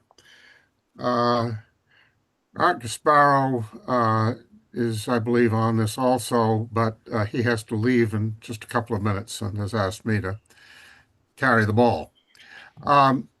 This is a preliminary plan. I think, Billy, can you put it up on, or somebody, can you put it up on the screen? Megan? This is a plan, to redivide this property in exactly the same way as it was done on an ANR plan in 2018. There was then controversy at that time involving the owners of the property and the land bank with regard to the status of the roadway and the ownership of the land in the roadway, which ultimately got resolved, and that was worked out to the satisfaction and amicably to all parties. And then that was followed by a plan in which the land in this way, which is shown as Lot C roadway lot, was incorporated into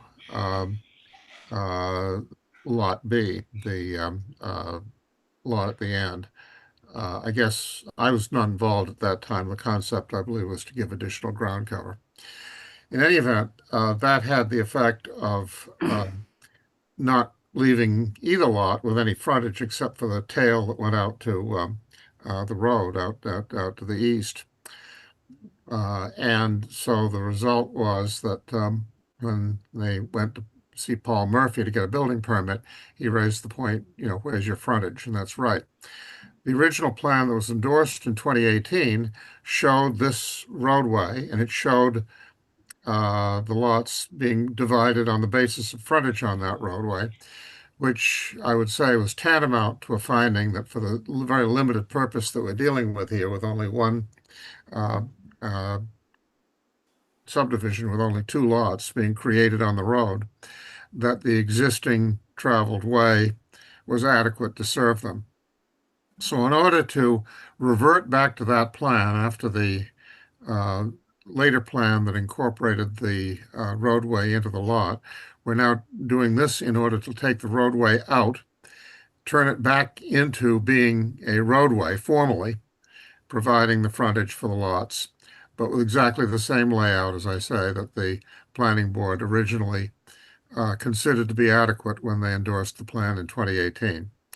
So therefore, this is a pre-plan. We wanted to show it to you and then come back in with a definitive plan, probably at the next meeting, in order to have that created. Once again, we would be asking for waivers of all requirements regarding, obviously, the width of the road and the manner of construction of the road, based upon the circumstance of, once again, the plan having been previously determined to that the roadway was adequate for its intended purpose to serve these 2 lots. Otherwise, the plan couldn't have been endorsed back in 2018. And there is no possibility of any other lots that would be created on this roadway. And there's an agreement between we own the fee in the way, that's been determined. And there's an agreement between us and the land bank that we would not grant rights to any other owners who may abut the way to use it. There are no other properties being served by this road other than the lots that we're showing here, which there is a house on Lot A and a structure on Lot B at the present time. So that's what we've got. And again, we'd appreciate any comments so that we can then incorporate them into what we'll be doing by way of the definitive plan for the next meeting. Great, Arthur, thank you. Board members, questions, concerns? I have one for Arthur. Arthur, you said only these two lots can have access, but One Wise Way is, am I missing something, or is that not going to get access and frontage to make it? Only these two lots have, because we have the ownership of the way, that's been established and determined. And the other properties that abut it do not have rights in it. And again, we've, as part of our settlement with the land bank, agreed that we would not grant any other rights, so there wouldn't be any further proliferation of development on that road. Pre-existing.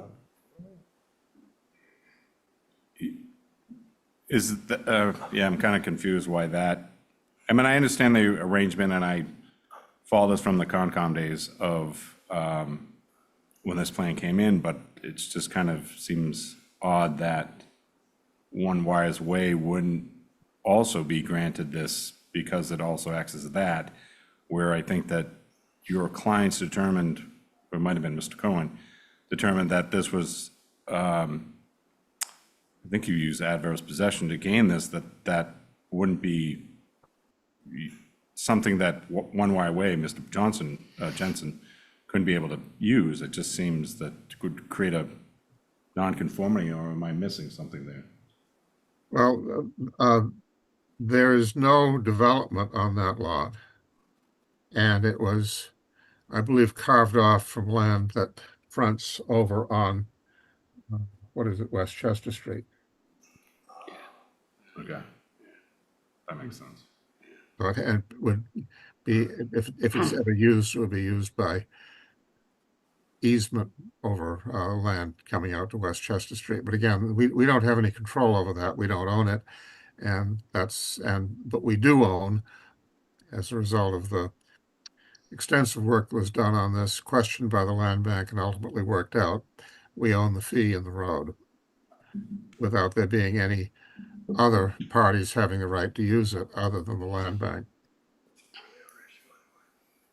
Is that not really our issue anyway? No, I mean, No. but it just Question, yeah. seems Seems odd. that, yeah. Sure, that will be worked out at some point. Anyone else have questions here? So, need to vote to approve it. Yeah, we recommend that you vote to approve the Yep. preliminary plan, and then they will need to follow it up with a definitive Yep. plan. Perfect. Great.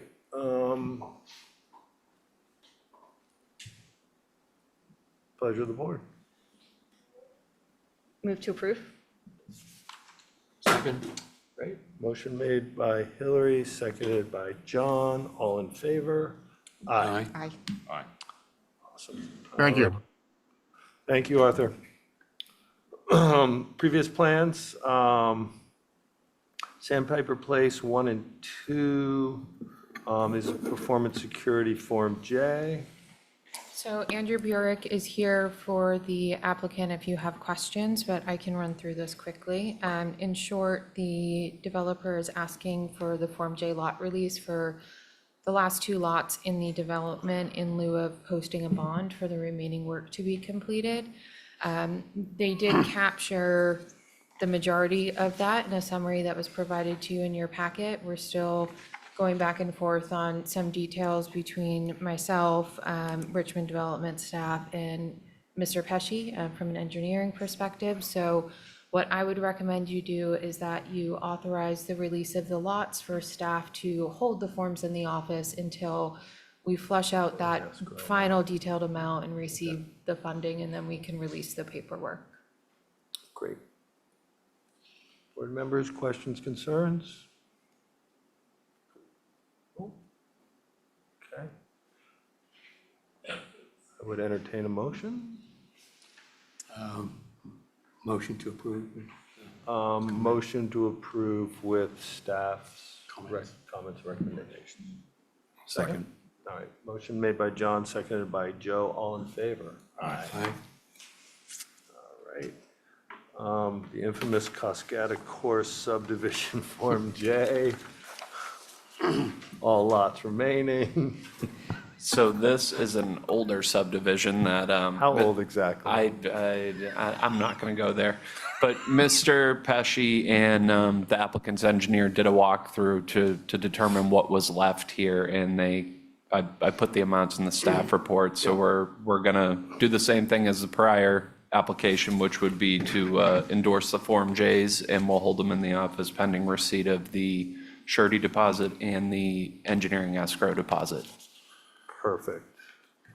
I Or- just had one question, because reading Mr. Reed's letter,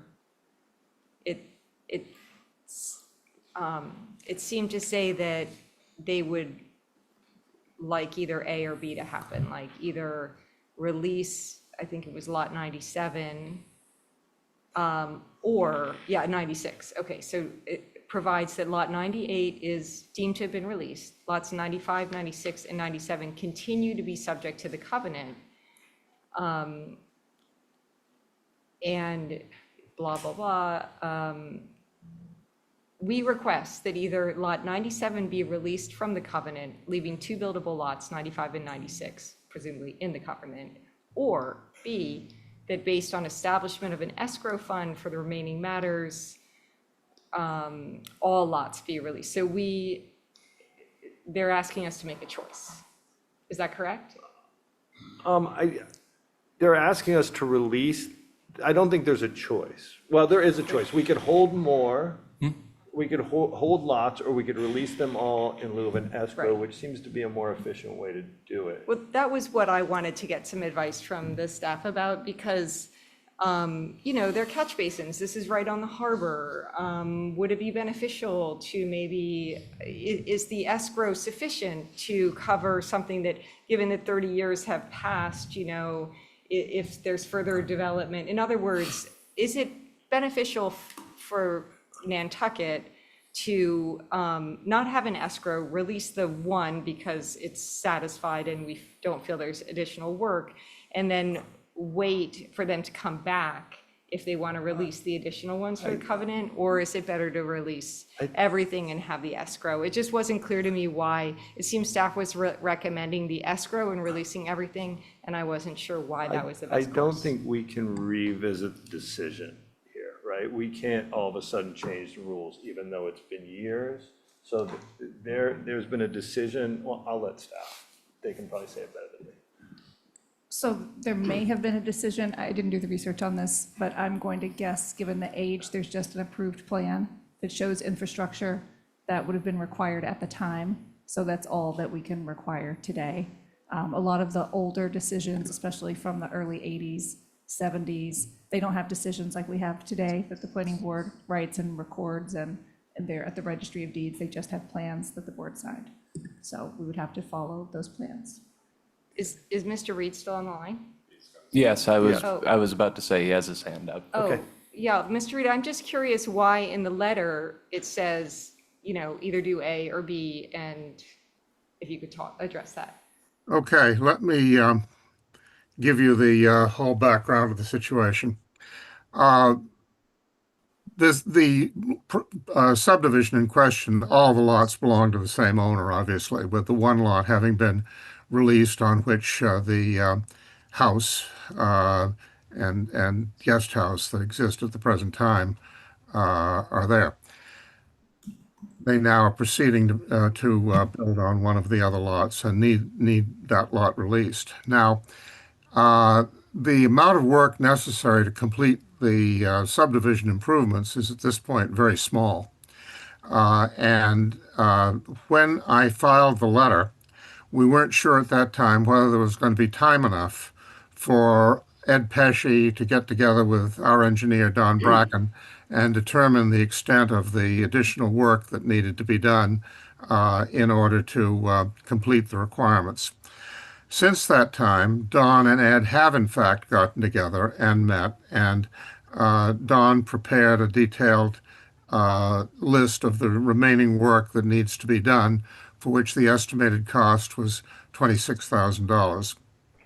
Again, this is a very small amount of work that's left. The road is in, virtually everything has been done, just final stuff that you don't want to do until the construction has been completed on the building that's about to be built at the present time. And so with that in place, we would like to have the lots released. If we were simply asking for one lot to be released, we weren't proposing for there to be an escrow. We were simply proposing that the remaining lots be unreleased as remaining security for the completion of the improvements. But with the posting of the escrow, we are asking that the matter be finally put to rest, subject to the completion of the improvements and the release of the escrow. I actually had expected to have the funds, which are $31,200, 120% of the estimate for the remaining work, plus $5,000 for engineering escrow deposit, together with the forms signed by the owner, back in time for the meeting today, but I just got word that they arrived at my office at 5 o'clock this afternoon, so we'll have them at the office first thing tomorrow morning. And in any event, that explains why I'd asked for it in the alternative. Obviously, it's well provided for and less work for everybody if we simply go ahead and have the lots released at the present time, all the remaining lots of the subdivision released at the present time. Okay, thank you, Arthur. That really helps me understand that this was just sort of a belts and suspenders approach because you didn't know if you would have the escrow ready to go. Thank you. That satisfies my question. Great. Everyone else good? Good. All right, would entertain a motion on this? Keep going. I think it's your turn, You're on Joe. fire. You're all set. Yeah, I'll make a motion to approve. Okay, great. All right, motion made by Hillary, seconded by Joe. All in favor? Aye. Aye. All righty, on to another Form J style, 31 Fairgrounds Road. So 31 Fairgrounds Road, this agenda item actually covers two topics. The first one is the acceptance of a performance surety deposit in lieu of getting the final certificate of occupancy. That account has already been established and funded. It was roughly in the amount of $500,000. So we would recommend that you release and sign off on the final CO, and then we can come back and, as projects are completed, release the funding back to the applicant. Second part is, you may remember, I believe it was this fall, they came in for a minor modification to adjust some of the lot lines, specifically as it relates to the open space. So they're requesting just endorsement of that updated plan to reflect the decision. So that's what's going on with 31 Fairgrounds Road. Great. Board members. I thought it was nice. I drove by the other day and Dad was out there with his 3 kids playing in the front yard. I thought it was fantastic. I mean, it's really it looks great. Yeah, It's great. 2 months ago, I was like, oh my God, is this gonna finish? But Families out there, families in there, it's good stuff. yeah. Yeah. Long Motion time to coming. approve. All right. Second. Motion made by Joe, seconded by John. All in favor? Aye. All right. We are on to Cliffside Beach Club, Nourish Nantucket. So we have Meg Browers on the line here, and I will move her over, but this was a request. I included a copy of the decision from 2007, which says that the applicant must come forward with any charitable event that they're proposing between June 15th and September 15th. And while we wait for Meg to get online, because I myself had this question when I was reviewing the request on whether or not it should require or not require a public hearing. And the reason why internally we decided it shouldn't is because the way the language in the decision is worded, it says the planning board shall review on a case-by-case basis. There's no mention of a public hearing involved, and it's not modifying a condition in the decision. It's simply requesting that you review and you decide if this is an appropriate event to take place. Great. Thank you. Meg? Hi, thank you. Not 100% sure what I can provide that might be helpful for you to make this decision, but Nourish Nantucket, of which I am the Director of Development and Operations, is hosting our first fundraiser this summer at the Cliffside Beach Club. Misha Curry, who is the owner of Cliffside, is also on the call, available if you need her. We're expecting about 100 people max, 4 to 6 p.m., and it's to benefit food security programs on the island. So hopefully we'll have a good turnout of guests there and raise some money and help support people in need. Great, Meg, thanks. Mhm. Board members, any questions, concerns? Sounds like a lovely event. Yeah, for a good cause. This isn't a public hearing, but if there's anyone in the room that's interested in this or has a comment, I'd welcome them. Okay. You have a Anyone hand up online? Yeah, Okay. Chantal Blas Murphy. Okay, great. And go ahead and unmute. Welcome, Chantal. Sean. Thank you. Thanks for having me. I just wanted to add from the special Sean, event just- permitting. Can you hear us? Your name, Hi. please. Oh, I'm sorry. I'm Chantal Blaise Murphy. I'm here as the Director of Culture and Tourism. We oversee the special event permitting for the town. I just wanted to add that we have everything, all the supplemental documentation that we need from this organization to permit the event. We just needed permission from you all to move forward, if you see fit. Thank Great. you. Thank you, Sean. All righty. Okay, just quickly, Yeah. Campbell Sutton, I'll make a comment. I really appreciate them offering to their venue for this type of fundraising. So thanks. It's a great event. Thank you. Ooh, okay. Okay, board members. Motion to approve. Motion made by Joe, seconded by John. All in favor? Aye. Aye. All righty. Next, we have one withdrawal and two continuations. So we'll take the withdrawal first and then the two continuations together. Is that all right, Meg? Yeah. Okay, great. So Yes, that's fine. on Toombs Court LLC, 1 Toombs Court, they're asking to withdraw without prejudice. Motion to approve without prejudice. Second. Great. Motion made by Joe, seconded by Hillary. All in favor? Aye. And then we have Quiet Pen LLC, Old South Road, 11A Old South Road, and a portion of 109 Old South Road to be continued to July 14th, 2025. We have Cliffside Beach, Inc., 46 Jefferson Ave, asking to be continued to July 14th, 2025. The two mentioned applicants be continued until July 14th. Motion to approve. Second. Okay, great. Motion made by Joe, seconded by John. All in favor? Aye. Aye. Okay. We are on to BOBF LLC, 33 Bartlett Road. Paul, welcome. Thank you. For the record, Paul Santos on behalf of the property owner, BOVF LLC, for property, as mentioned, located at 33 Bartlett Farm Road. This property is the farm stand for Bartlett Farm.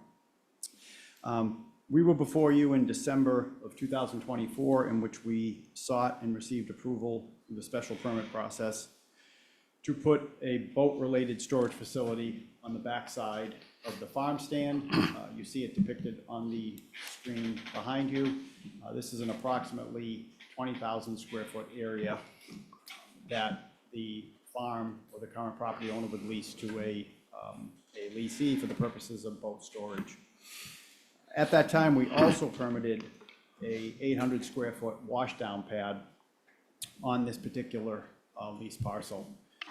That plan was reviewed locally by your town engineer, Ed Pesci, and ultimately we received approval for the washdown pad. Just by a quick side note, that washdown pad is considered the area or the drainage from the washdown pad is considered industrial waste. So it was essentially designed as a tight tank, which would require pumping, and then also a special or another permit through the Department of Environmental Protection. In hindsight, the owner has chosen not to allow the leasee to provide the washdown facility on the property. And I'm before you tonight to ask you to amend the special permit to remove the washdown pad component of the application. That's the extent of the request, and happy to answer any questions that you may have. Great, thank you. Board members? I had one question. I think this is obvious, but I read somewhere that there was a stipulation that the boats would not be on racks. That's correct. And so I just want to make sure that that was still going to hold for the expansion area. That does not change. The only thing we're here tonight asking is to remove the washdown pad. All the other conditions of the special permit will be in place. Thank you. Mr. Chair, we can add that condition that all prior conditions remain in full force So and no, effect. no washing, no oil changes, it's for storage only, correct? Yep. Any other board members? Nope. Anyone in the public? Anyone online? Nobody in the room? I would entertain a motion. Close the public hearing. Motion to close the public hearing. Second? Motion made by John, seconded by Hillary. All in favor? Aye. Okay, as for the merits, I say motion to approve with the findings and the conditions and Billy's recommendation to track. That's my motion. all right. Have a second? Second. Motion made by Joe, seconded by John. All in favor? All right. Aye. All right. Thank you. Thank you. Okay, we are on to J&J Holding LLC, Iraqi Jitterblaze. I'm sorry for I would let him say it. destroying your name, for Nancy Ann Lane. We skipped 27 We're on on 27. South Road. Old Oh, South did Road. I? He's going off of this. That's why. No, I'm not going off of that. That's my problem. There you go. No, it's going off the staff report. So I'm sorry, we'll backtrack. We're to 27 Old South Road LLC, 27 Old South Road. Sorry about that. Evening, Dan Malloy for the applicant. The applicants are here with me as well tonight. The board recalls, we were here at the last meeting about a month ago to review this project. At the last meeting, when we left the meeting, there was really two things that the board was looking for us to consider and do. One of them was to look into the affordable housing component or affordability attainability. Mr. Megna has met with Christy Ferrantella to review that and can speak to that aspect of it as well. In addition to that, you had asked us to look at improvements for the area and to review everything the board had come up with. I'd like to start off saying we're in agreement with what's in the staff report in terms of recommendations. That includes paving Rupert's Way, bringing everything on Rupert's Way up to what's required to support this project, as well as the improvements in Old South Road for the sidewalk. So that is all we have. That's what you would ask us to come back with. We're in agreement with the recommendations of what the board has asked for. Chris is here as well. I'd like to say a quick bit about his meeting with Christy Ferrantella and answer any other questions. Great. Board members, questions? Listen, I applaud you guys for making this meaningful. Thank you. Thank you. I appreciate that. Yep. Thank you. Yeah, I just quickly wanted to say, we did meet with Christy, and thank you for that recommendation. There's the clarity also of just understanding who was who in the scenario. We did meet, we met for a while. It was incredibly just beneficial, I would say, in general. Talked about obviously this property as far as affordable housing, year-round housing. I also kind of see we took more steps, I think, for potential additional projects down the road, or how we can kind of maybe incorporate ourselves a little bit more into the community aspect of it as well. So it was incredibly beneficial on that end of it. As Dan just stated, we basically have listened to a few of the meetings and kind of the recommendations of what everyone's done. I think the comment last time we heard was just basically, how is this going to help the community? Not to quote you, Dave, but extract as much community good from the property as we can. So I like to think that we're doing everything that we possibly could on this project with road improvements, sidewalk improvements, and then the recommendation we came in here last time with potentially 2 properties being year-round deed restricted on that aspect of it. Hopefully we'll lead by example with other projects as they come down. We're willing to put all of them on year-round housing restrictions to be able to help with that. So we're hoping that's kind of all of our cards on the table, and hoping you're amenable to that. Listen, again, we appreciate you reorganizing everything to give a little more green space and making it more livable. We truly appreciate you deed restricting year-round. It's difficult for us to approve, something like this on Old South Road, but I think that, with the community good that it'll provide, it makes our job a little easier. Thank you. Board members? No, thank you for. Yep. Anyone in the public? Anyone online?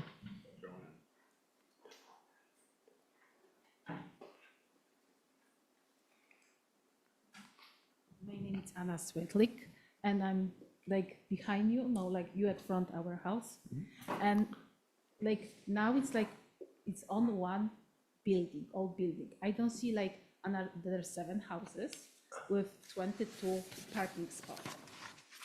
Like, I don't know how you've visioned this lot. I don't see this. And you have 22 cars. Do you have like visitor parking spots too? If you want, obviously you can see it there. We did a nice, I like to think a nice streetscape too, kind of showing how that was going to outline and what that was going to look like.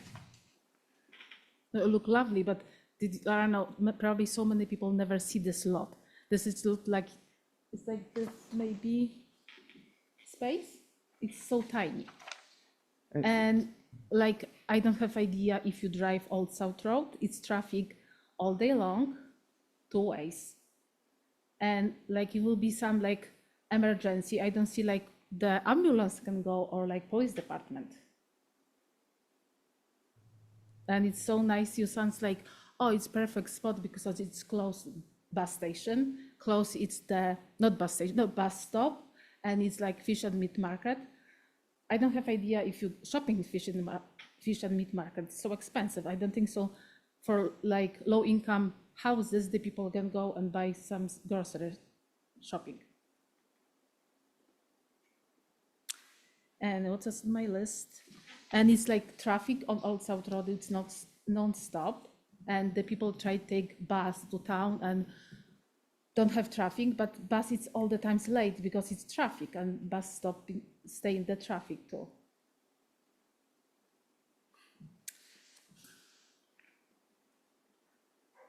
I don't see this so many houses, but like, and like, of course, like we need housing, but why it's like Old South when it's so many traffic? Like you can build on Nantucket or like Scansett on Tom Nevers.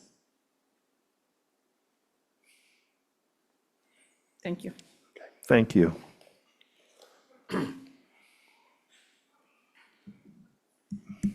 Any other board members or anyone in the public? Oh.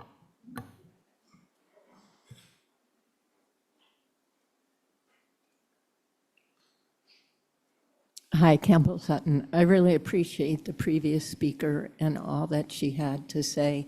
I wasn't here last month, so I didn't get a chance to look at this. But I was wondering about a sidewalk. I see the streetscape, I see cars that don't resemble anything like cars people drive here. So I think it's interesting. It has a bit of a dreamy look to it. But I'm just wondering, in terms of trying to the earlier point, and I'm sure it was made previously, is there a sidewalk that's going, that, you know, is not on the parking lot side, that's going to facilitate more use as a walking community to walk to? Because as we all know, adding 70 cars to Old South Road is probably not everyone's dream. But I'm just thinking if this could, you know, encourage that kind of neighborhood that's being spoken of or developed, where we're encouraging more walking or bicycles, or but safe walking and safe bicycles, not walking in the road, that kind of thing. And I don't see it in the layout. Excuse me, I didn't know if there was a waiver for it or if it's on the other side. Anyway, those are just some of my concerns, that if we just, and I think it was brought up at one of the meetings not this, but a public meeting, where, you know, if we keep adding housing to Old South Road, we're just compounding the problems that we already have on Old South Road. So it's nothing against the project. I think it really needs to be thought out in terms of future use, and how it could contribute to less vehicular traffic and not more. So, thank you. Yeah, no, listen, I don't disagree with your concerns and with the previous speaker's concerns. I think that by right, this property could have be developed with 2 less units, I believe. And by special permit, they were able to get 2 more units. And part of, I think, I don't want to speak for my other board members, but from my perspective, when they agree to restrict all the units to year-round housing, that provides a community benefit that justifies the 2 extra units. They've also agreed to pay for a sidewalk that'll go down Old South Road from their side of the street down to the meat market, I believe. So there is community good out of this. I agree that there's traffic on Old South Road. That's undeniable. But what they could build by right, and the 2 extra units, those 2 extra units is not going to be the end of the world for Old South Road. Unfortunately, we have to make a trade-off somewhere. Year-round housing, they get 2 extra units on this lot. But other than that, they would have been able to build all the rest of units by right, and we couldn't have stopped them. So that's, at least from my perspective, that's why I vote yes on a application like this. So, yes. I forgot to say something. It's one project, yes? Yeah. Next project, this is not this people. There will be another 16 houses on Youngs Way. Yeah. Later will be some houses cross the Espresso to go. Yes, they already building some stuff. They have changed their application. They withdrew that application. So to see what they build there, I don't know. It was subdivided into 3 lots. Across. Okay, yeah, the Holgate, old Holgate property. Yeah. The cross the street. Later will be Valero. Like, I don't know where's each car will be going. Listen, I agree, but our problem as a board, if people have a legal right to build that on their property, we can't say no. Yes, we've added 2 units to this development, but they could have created that development without those 2 units with no year-round restriction. Yeah, but how the people later will be drive? Like, I agree, but maybe the town need be focused about the street. I know this is not your job, but like, Yeah, no, I mean, we could deny these applications, but they would just bring them to court, and the court would favor for them because they have a legal right to build it. and So later the people surprised they moving off island because it's traffic all the times. I- Because sometimes we have too many houses. I'm not denying it's an issue. I'm not clear on how we fix it, to be honest with you. Encourage more people to ride bikes and take the bus. Yeah, and like No, last, the bus, I don't see, it's like, I love the idea, free buses, but the buses all the times in the traffic. My daughter today, she can go to town to work because it's traffic, and bus is all the times late Yeah, because of traffic. And traffic is like Monday to Friday, included Saturdays. yeah, and it goes longer in the season. I see it. I get it. so last meeting, we were trying to find, is there another exit for them? Instead of coming onto Old South Road, is there a way to go to Tom's Way? Is there a way to go, take Later, a left? Tom's Way will be busy too. Yeah, we were trying to figure out some way, but Young's Way, Not that Tom's is a Way, Tom's Way one-way is that's one way. going away from Old South Road. So we're trying to allow people their rights, but at the same time, how do we manage But traffic if and how you do we help? approve so many buildings, later you have more problems with traffic. You know, the traffic does not affect me. I'm not driving all south, but it's so many people. Yeah, no, I agree. But I think what you don't understand is there's, in understand, some like- cases, we just can't say no. It's not a But viable if you say all the option. times, yes, yes, yes, Well, it's complex. and later somebody else needs to fix the traffic problem. Thank you. Yeah. You know, Joanne Skokin, 20 Times Way. A little clarity. So there's the office building in the front with an apartment upstairs. And then you've approved 2 additional dwellings. Units, yes. Are the other 5 or the other 4 short-term rentals? All or of summer them are rentals? restricted to year-round. All 7?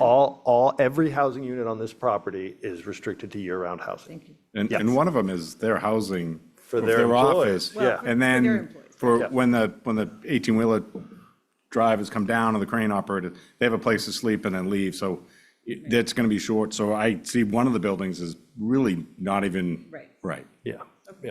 Thank you.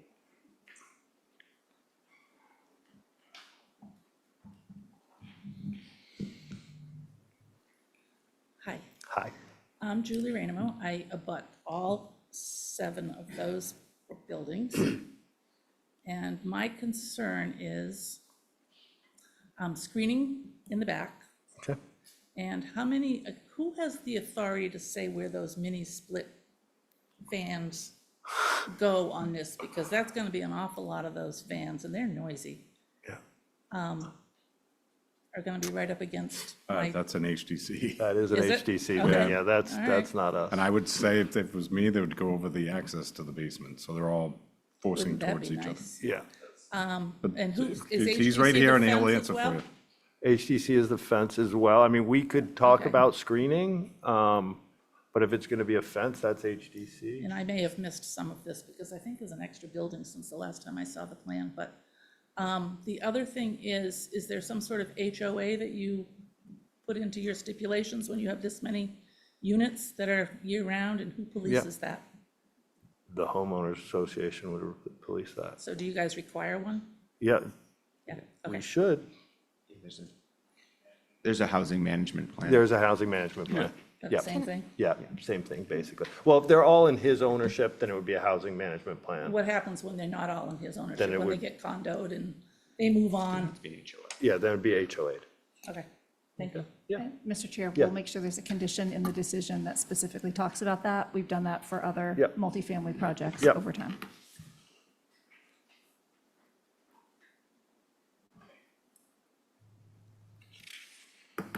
Anyone else in the public?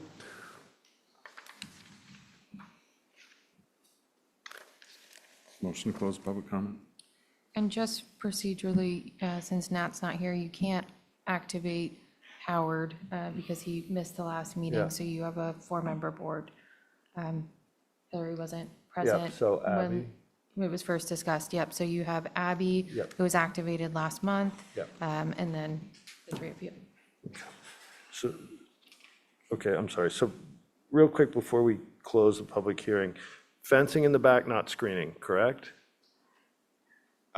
Correct, yeah, we're open to either one. I mean, we have it as a fence that's on Okay, the, all on right. the plan. Yeah. Okay, great, just something that's effective Yeah, at some level. definitely. Okay, great, and then we're adding in that if this changes, if this goes out of ownership, that there's an HOA. Okay, great. So, no one online, correct? Okay, No hands were raised online. okay, great, so I would entertain a motion to close the public hearing. Again, motion to close the public comment. Okay, Second. all right, motion made by Joe, seconded by John, all in favor? I gotta do roll call, Abby. Oh, gotta do a roll call, sorry. Joe, Aye. John, Aye. Hillary. No. Oh, that's right, I'm sorry, Abby.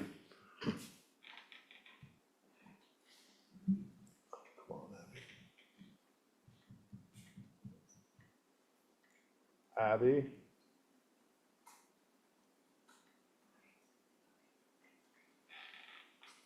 Abby, you're muted.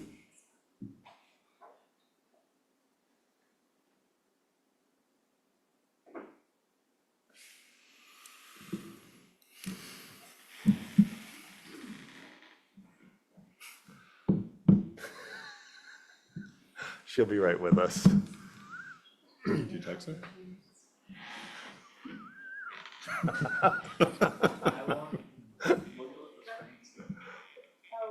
Next time you have control of the screen, make me co-host, so in case you lose it, I can Okay. do it from here. And Abby's predisposed with her child at the moment. She'll be right with us.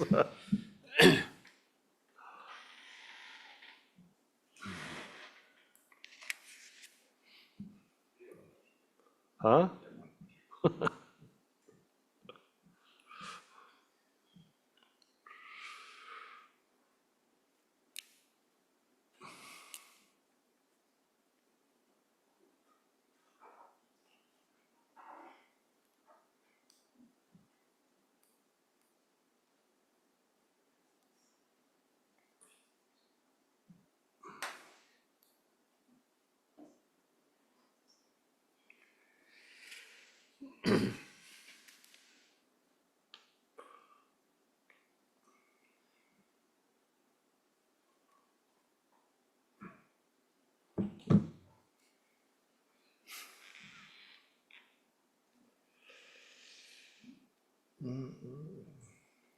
Gonna do a song and dance for us or something? Okay, sorry, I'm back. Welcome back. We're just, we're closing the public comment. So I need a vote from you. Aye. Perfect, thank you. All right, as for the merits,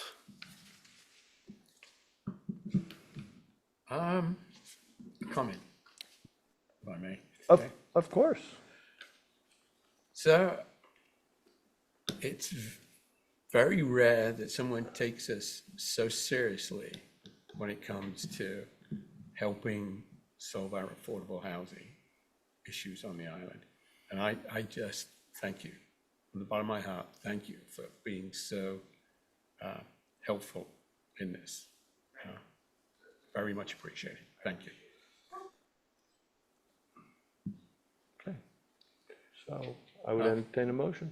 A motion to, Can I say one thing? Yes. Julie brought up, I mean, your 3Ds have trees and stuff like that. Chris, can you just create a landscape plan just for staff, just to, sure. Yeah, because I mean, you have trees and brick and all nine yards. We're gonna do HVAC anyways. I mean, as you know, landscaping just softens all the corners and edges of the structure, stuff like that. And I think that would really help. I think the sidewalk on that street will be extremely helpful for people on. Yeah. Yep. Sorry, John.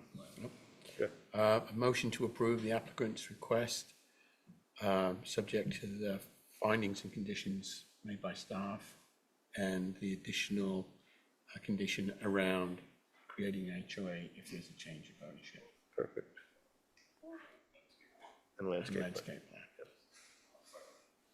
All right, motion made by John, seconded by Joe.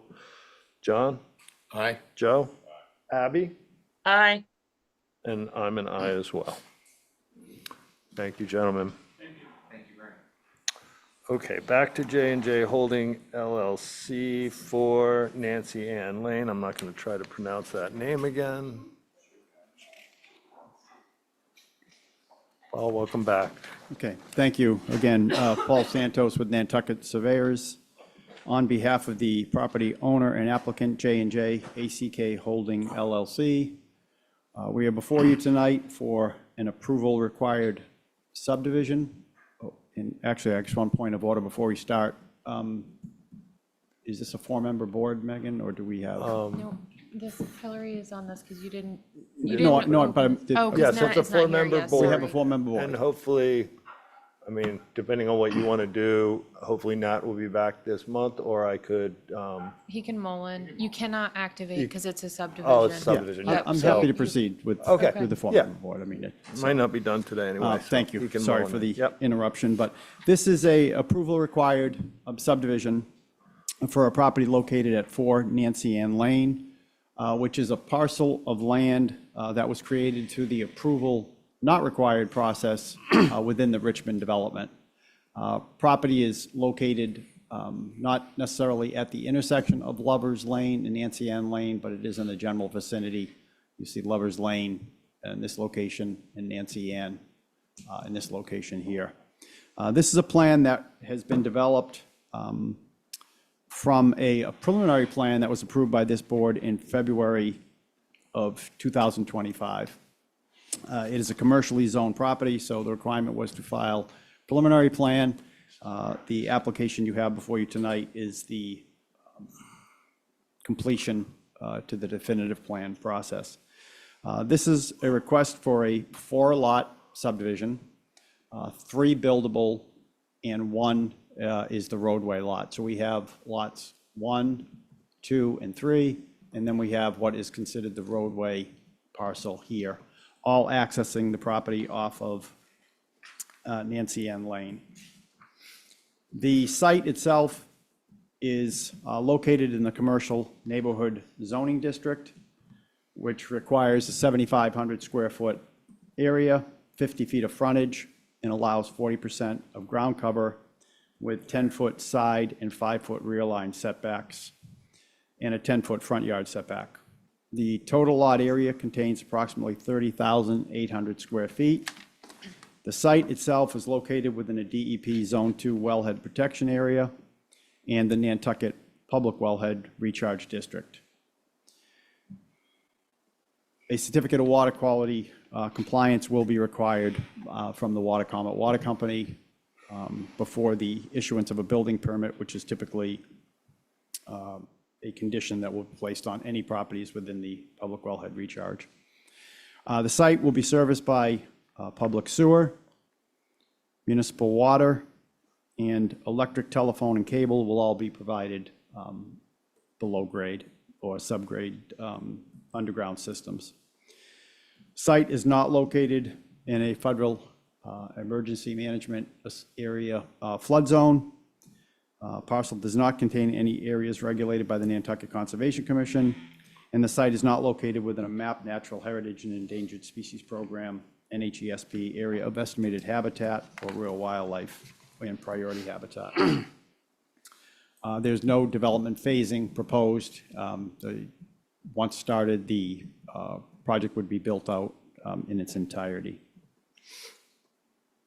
Site has been designed within the packet to accommodate a fire emergency vehicle to enter the site, safely turn around and exit the site.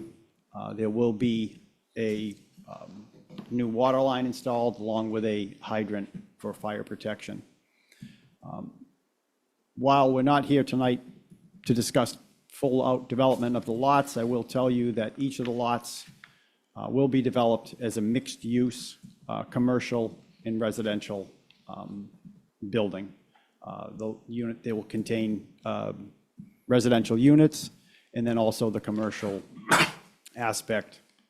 Typically, on a situation like this, we'd have a commercial entity on the first floor, residential on the second floor, and residential located within the lower or basement level. Because of the residential and commercial component, each of the buildings, when we talk again against fire protection and fire access, all 3 buildings will be required to be sprinklered. So that's a component that would be required as part of not only providing fire access. The fire department will have the ability, or does have the requirement to the building code to have each of these buildings would be sprinklered.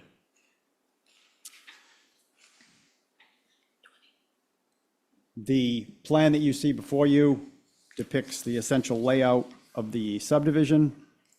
It is an access road. From here, Nancy Ann Lane is in this direction, Lover's Lane is in a north-south direction. So here is the proposed roadway, and then we have Lot 3, Lot 2, and Lot 1. Setbacks are shown as far as the building component or the building setbacks.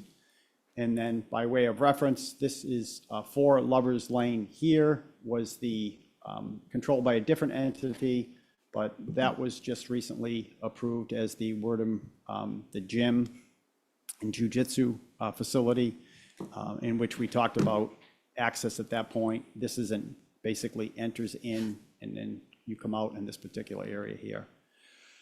To the north here, this is not actually, albeit we can all go in there today and tomorrow and drive down this area, that's not actually designated as a public or private roadway. It's essentially a driveway that services some of the Richmond property and some of the properties on Lover's Lane. They have access rights through easements through this particular area here. I know during the process of approving for Lover's Lane, there was some talk about hopefully having all the owners in this particular area get together and talk about some interconnectivity with some of these properties. We are open to that on this particular property. Any potential for this property to have some interconnectivity, not so, this is the parking bay for 4 Lover's Lane, wouldn't necessarily work, but there potentially could be an easement within this area here to have some connection between Nancy Ann out to this area if all the owners here can participate in some type of agreement with regard to access across the properties. The plan before you today does not show that. It just simply shows a one-way in and a one-way out to access the 3 mixed-use lots. The plan itself sets forth a paved roadway with a Cape Cod berm curbing system. System has a drainage system that complies with the state regulations for the area within the DEP Zone 2, meets the water quality standards by the implementation of a water quality unit along with subsurface recharge. You have in your packet a report, a review from Pesci Engineering, the town's consulting engineer. We have no issues with any of the items that Mr. Pesci has brought up. I'll briefly kind of just run through. I have a full response letter and set of revised plans that will be going to Mr. Pesci with regard to his review. Essentially, and I'll briefly run through these. We increased the length of the stone discharge to the drainage system. We added a berm on the east side of the property to restrict runoff to flow to 12 Nancy Ann Lane. We moved our infiltration system away from the berm, added a stop sign and line. We changed out some of the outlet frames and grates to a beehive system or a drainage system. And then there were some minor details updated to the set. With regard to the stormwater report, cover's been updated, the narrative's been updated, some of the tables, the watershed maps, all have been either clarified or updated to meet all the aspects of the town engineer's review. The application itself is submitted with a list of waivers.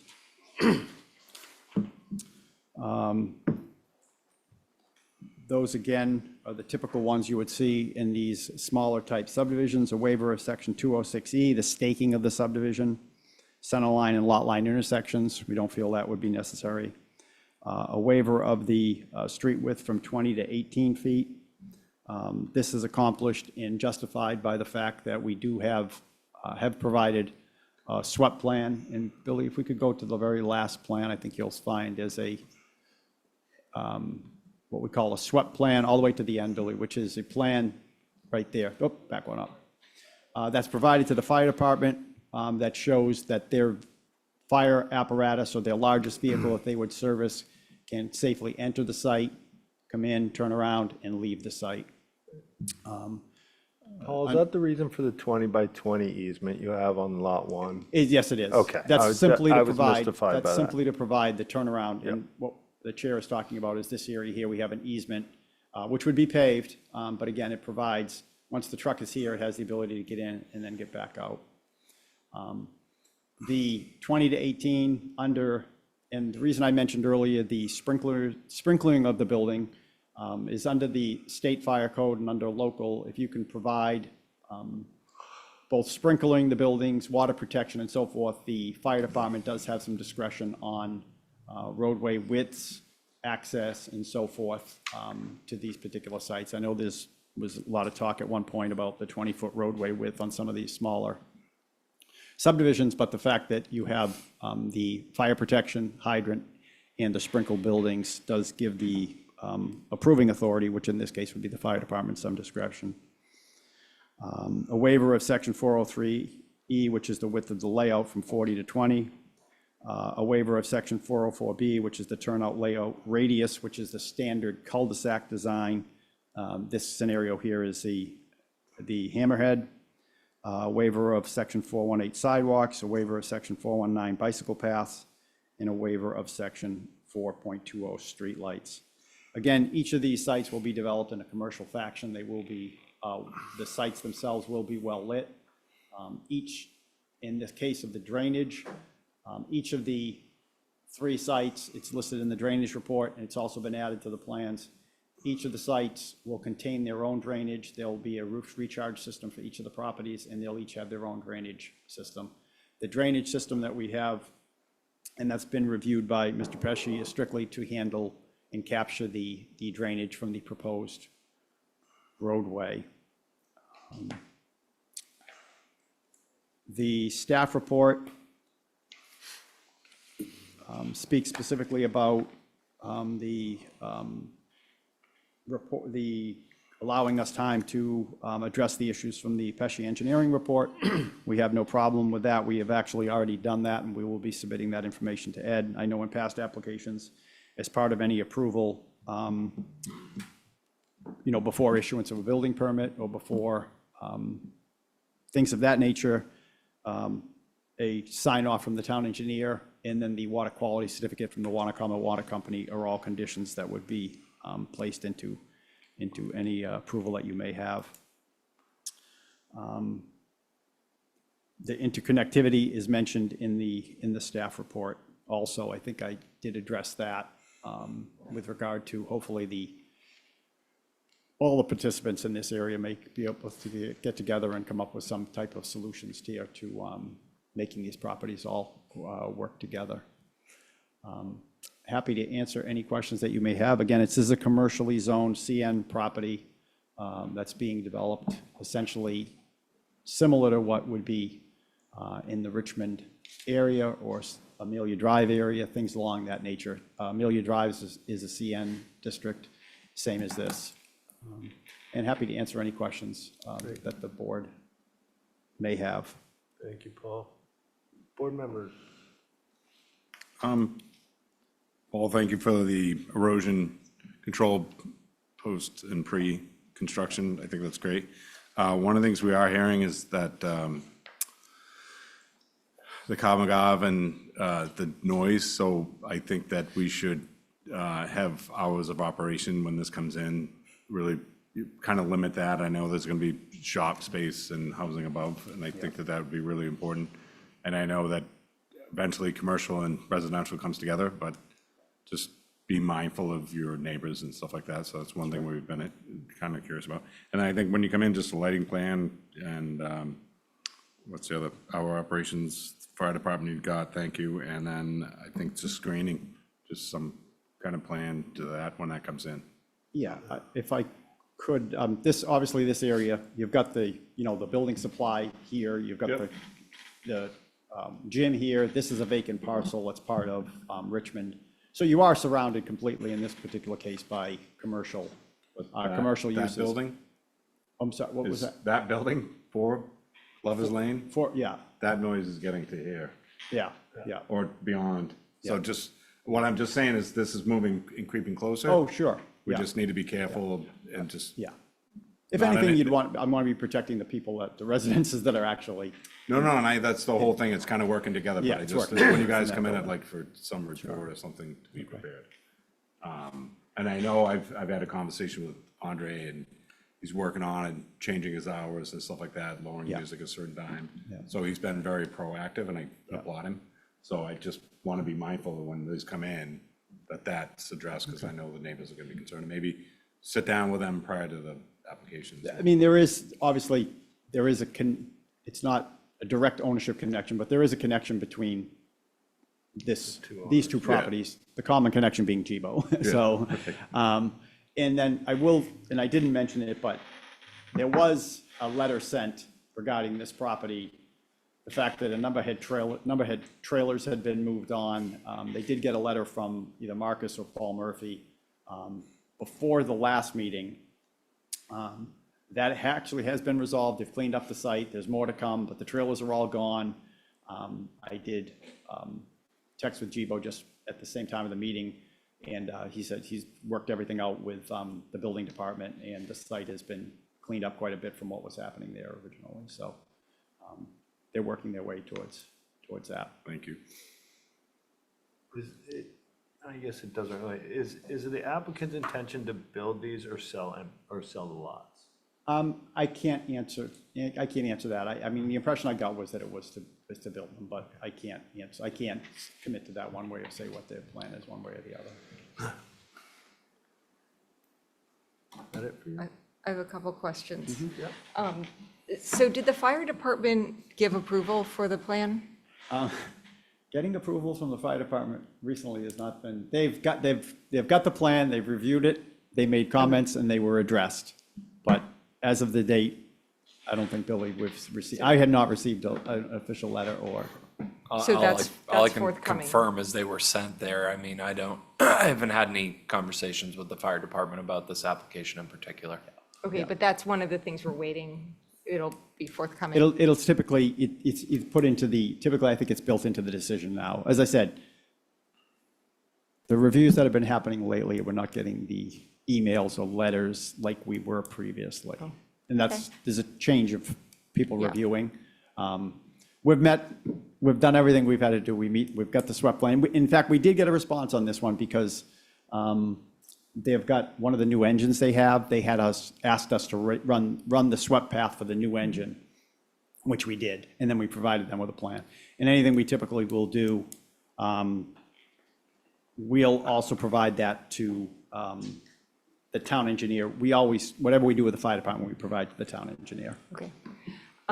I know everyone's really familiar with the easement situation because of the gym that was recently reviewed, but could you just repeat once again for me the easement? Because we'd like to have circulation that avoids having to use main or arteries when possible. So what's the potential there with the easement? So this is the way this is basically set up. So 4 Lovers Lane is an individual lot that's right here.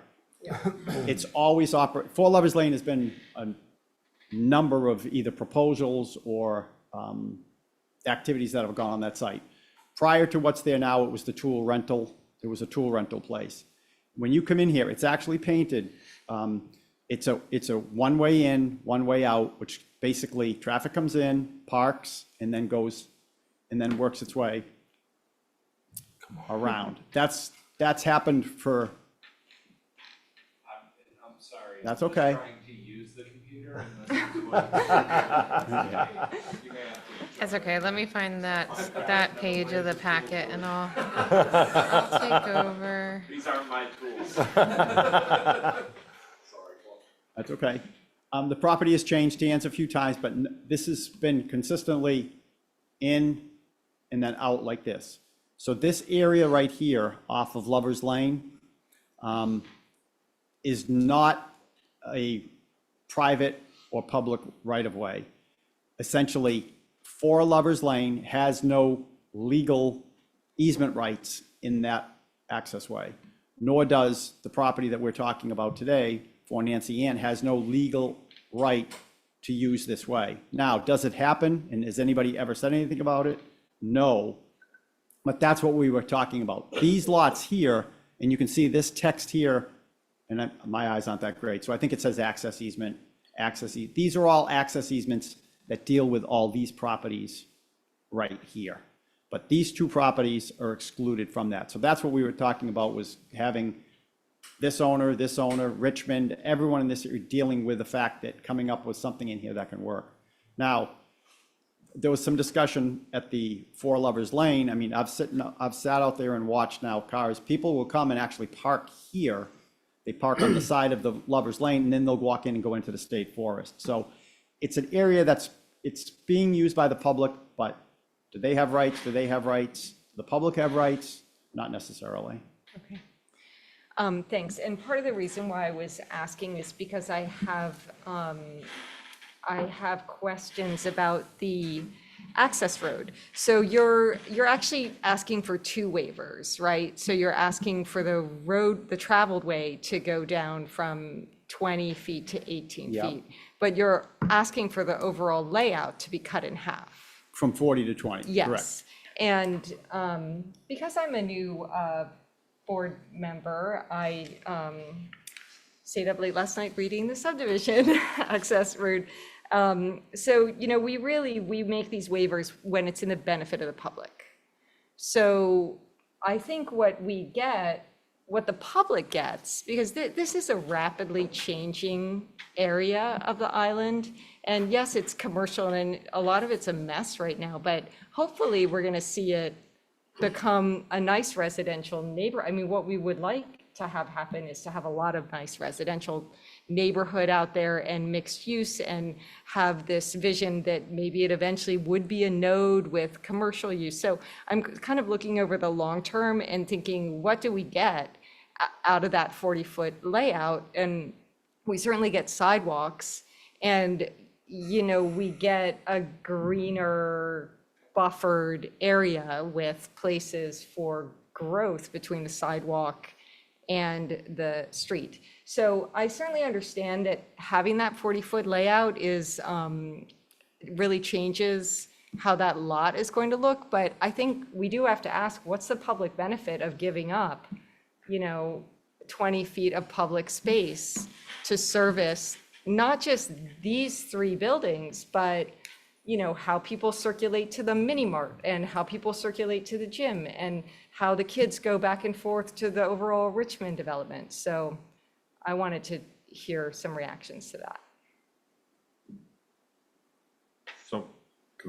So just to educate you, so the 40 feet we're finding is looking really off-islandish. So what we're trying to do is keep it more Nantucket, local, kind of smaller, access points. So what we're trying to do is not have, some big wide runway looking, and that's where I think we would run into problems with this. We agree with it. There are certain times for that, but we're trying to say, like, let's do something that's more, beneficial to Nantucket. And that's why we've been requesting some of these developments to go down to 20 feet. And so one of the things is the fire department wanted everything 40, and we were like, well, that's just gonna turn everything into large runways and look like it's very commercial, and that's what we're trying not to do. And the other thing, back to Paul's point, is when we were talking about 4 Lovers Lane, is Mike Burns was in the audience, and what we said is, can we look at this entire area and get everyone to kind of work together, because we're seeing one application, and then 2-3 years down the road, we're seeing another application, is come up with one cohesive plan, so it looks like it's well planned and well thought out. And so right now, from my understanding, is don't know, Paul, someone, maybe Mike's reaching out. But he said that everyone he's contacted is interested in working with the town to come with some plan to come together, and as Richmond comes over and this goes into place, but also the neighbors get involved. And then back to Paul's point is when Lover's Lane gets paved, there'll be parking along there so people can go in the public forest, and I think that's great. But right now, they're just parked on the side of a dirt road. So I think there's a lot of things we're trying to do that are very piecemeal, but we're trying to bring them all together. So that was the one reason why we want to see more 20-foot roadways. Is there room for sidewalks? Is it gonna have a sidewalk? Well, that's something we can ask Paul, if that's something we can add on and within the setback, that's something we can kind of work on. Sure. Sure, Hillary, you can ask for sidewalks, and what we would accommodate that would be through a roadway easement. So we would have our 20-foot layout, but we might have a 5-foot easement for the purposes of sidewalks, if the board feels a sidewalk is required in this particular area. And I will say, like, this area, you know the area, everyone knows the area. It's not necessarily going to be developed as a strict residential component. The beauty of the commercial and the commercial and the housing component, typically what's happening in these areas is the commercial unit is being marketed in a way where you can get a commercial unit, although not required because we don't meet the threshold, say, of an MCD. It's almost like an inclusionary housing. So, and I'll refer kind of to take the look of it. I mean, I like the look of the building we did at 21 Amelia Drive. It's a good looking commercial first floor, but it's got units above, units below, and the tenants, most of the tenants that took that building took a unit for either employees or so it's a combination of it. It gives them the ability to get a commercial space with housing all in one package. And that's typically how that CN zone, I think, for the most part, is viewed to get developed out.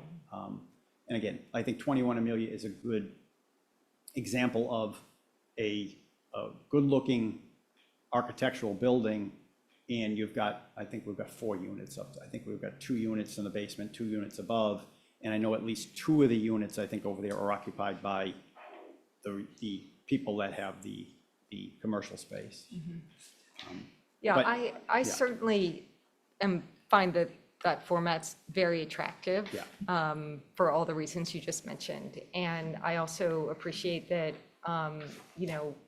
that is pretty wide, 40 feet. I had a lot of questions about that too, but it is what our subdivision control asks for. And it does, the standard is that when we waive these, there's a public benefit. So I do see, I think we all share a strong desire to see this area get cleaned up and used in a more desirable way for the benefit of the community, and having some sidewalks with the concept that might attract a different type. It's an amenity that might attract a different, more of an Amelia Drive experience than, some of the almost industrial uses that we're seeing. And Billy, if we could slide that plan down specific to Hillary's comment. I just want to get. Meg's taking I Billy's want to see toys away. Nancy Ann, and I want to see the road up, the driveway up above. Yeah, okay, sure, right there.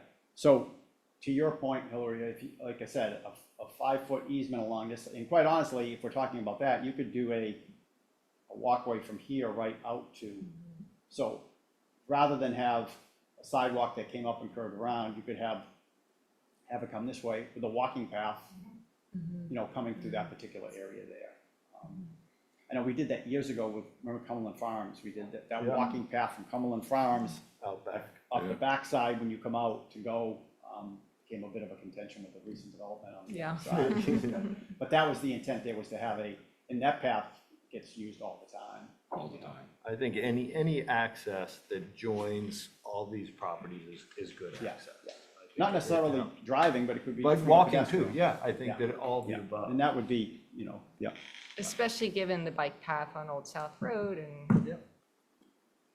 Lover's Lane getting on it. And I actually think part of, and this one's maybe brought up, I think part of the Lover's Lane redo was actually they've added parking on the state forest Yes. on the state forest, because right now people just park on the edge of the road, but I think there's a parking component to the Lover's Lane It's like 10 or 12 upgrade. spaces. But as I said, I've watched people, they park right here and just walk across the street and go right into the state forest. And as I said, and I believe it's Richmond that probably controls this area here, but they've never gone out there and started blocking people's access or done anything like that. But like down here in that other area, there's a whole parking area that is on state forest, and they want to say that's like 8 parking spaces. Oh, yeah. That's at the That's- disc golf. Yeah, right Yeah. now it's like 4 spaces, but I think it's gonna expand. I think it's more than 4. It's like 6 or 8 in there as it is. Yes, well, this will be paved and, yeah. So that's all part of the White Burns So, plan. and I guess my question to staff is has there been thought, or has Mike put thought into what exactly, what the ideal access we want for this area as far as between lots? Does that make Well, sense to you? I've talked with Mike in the past about trying to improve connectivity in this area, Yeah. and trying to, better coordinate access as, instead of waiting until some project comes along to be a little bit more proactive about it. So I think the idea of constructing a sidewalk along the interior roadway and extending it out to that other easement in the vicinity of Island Variety would be really helpful. But I think it needs to be a formal sidewalk with a formal connection, not just a path. Agreed. A paved sidewalk or brick sidewalk or something like that. And then the other thing that Megan and I were just kind of talking about is the condition of Nancy Ann.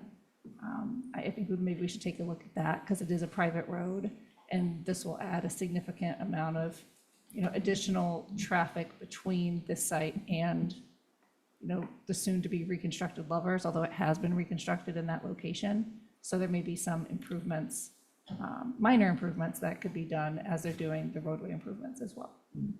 But there's no concern about vehicular connectivity in that area, or that's beyond the scope of what they're doing? It may be a good idea to require a GIS 20-foot wide easement that could connect in the future over to the other easement Yep. by Island Variety.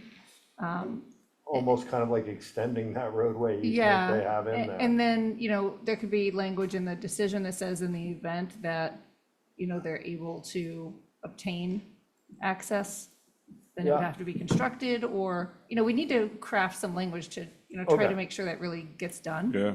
Because that but lot that's is much certainly bigger something that than you could the put other. in. That lot is much bigger than the other two, and it could accommodate that. Because Loveless Lane, part of it's paved, but then it's like stopped. It's going into the new development. Yeah, I think the paving stops right after Nancy. Bill, do you have the assessor's map there or your photo? But that's, I think- it's, Actually, I'm getting the GIS. I was gonna say the GIS, I just have one. You can see this.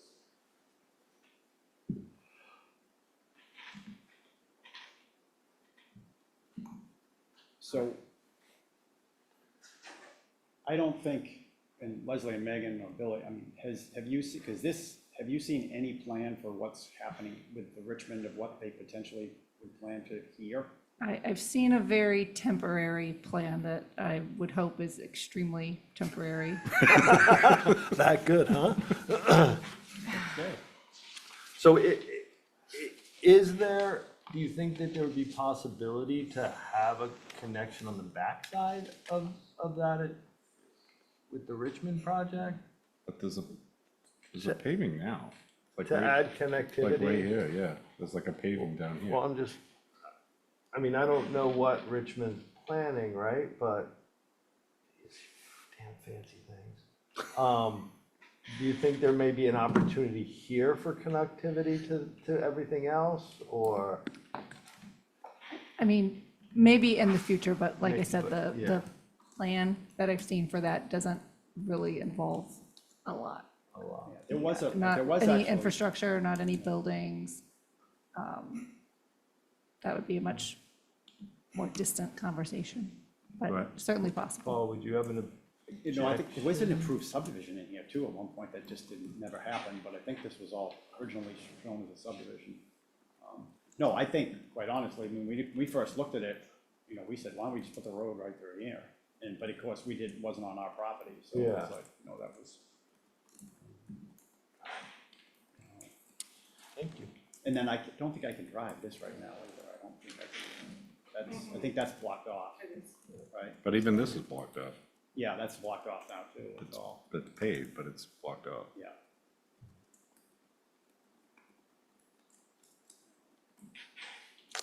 All You all right. may recall the site that you all are pointing at was supposed to be the supermarket site. Oh. Oh, really? The whole piece. I didn't know if that was gonna be the- Talking about adding traffic to Old South. I don't know if that was gonna be the market or the restaurant that someone was talking about. Well, when we were reviewing Richmond early on, their plan was to try to attract a second supermarket to that site behind where not Parcel Plus, I'm dating myself, where the UPS store. Yeah. Yeah. And some of those other things are. Okay. Whole Foods is coming your way. Trader Joe's, please. We could only wish. All right. So what do we need to do today, Meg? I think you can open the public hearing if you want to Yep. take any comments, and then I think, Paul can take some of the suggestions that you've given to incorporate for next month. Great. And then we'll have Nat Mullen in and review the recording in the meantime. Perfect. So those suggestions are a paved or a sidewalk and a paved through sidewalk to the developments behind you.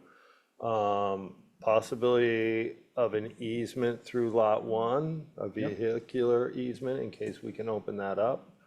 Was there anything else? Pedestrian easement. Pedestrian. Hillary, I'll get the letter from the fire department. Oh, the letter from the I'll fire check. department. But that you won't get a building permit without that, I don't believe. No. No. And So, but, I yeah. will talk to Mike for more detail on if he's had conversations with the neighbor, and if not, we can reach out to the Richmond group for some conversation on granting cross easement.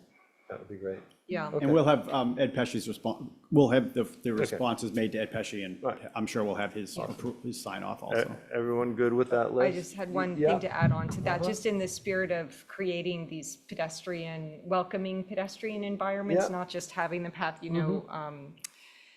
Leslie had mentioned that it should be a formal path. Like, can we have some street trees?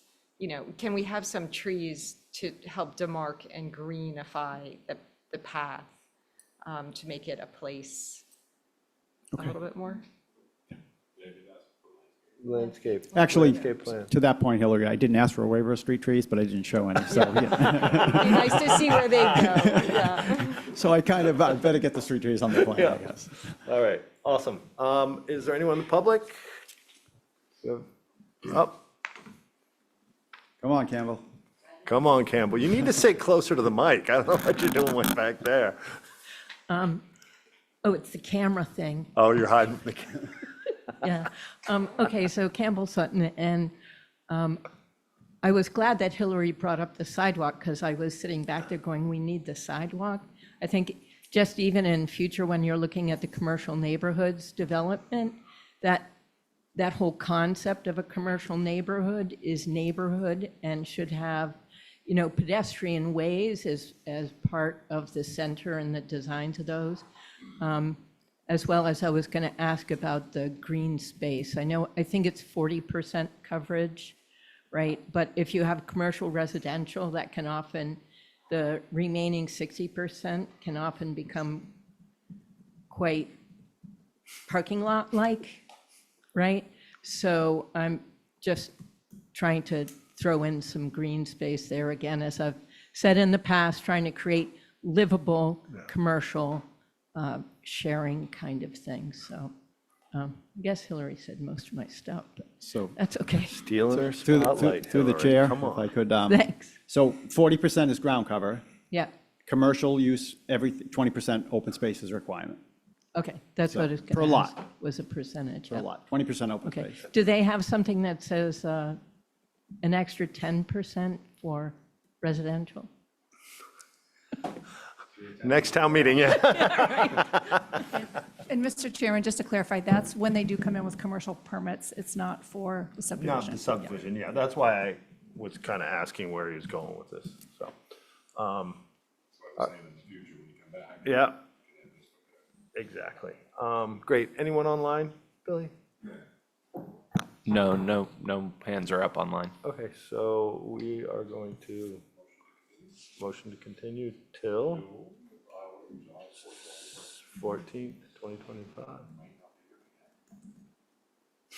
have to go to a wedding or something. Do I have a second? They got internet there, right? Motion made by Joe, seconded by John. All in favor? Aye. Okay, thank you, everyone. Thank you, sir. And then, do we have anything else?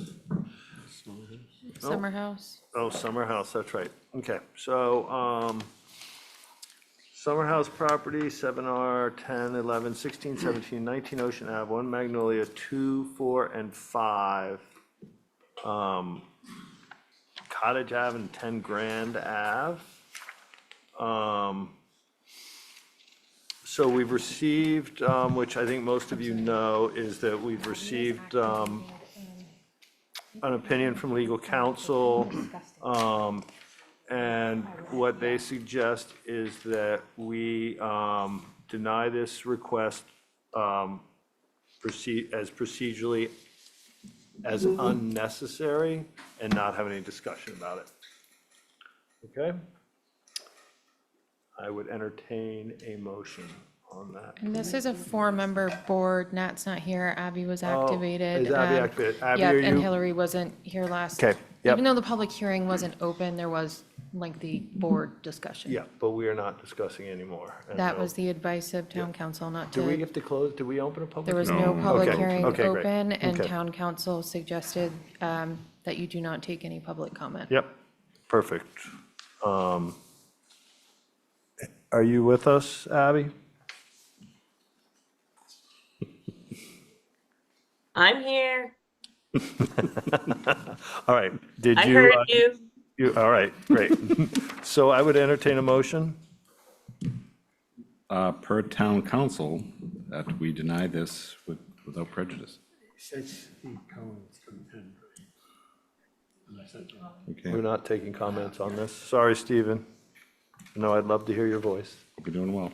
Yeah, hope you're well. All right, so motion made by Joe, Second, seconded by John. This is roll call vote. Joe? Aye. John? aye. Abby? Aye. And I'm an aye as well.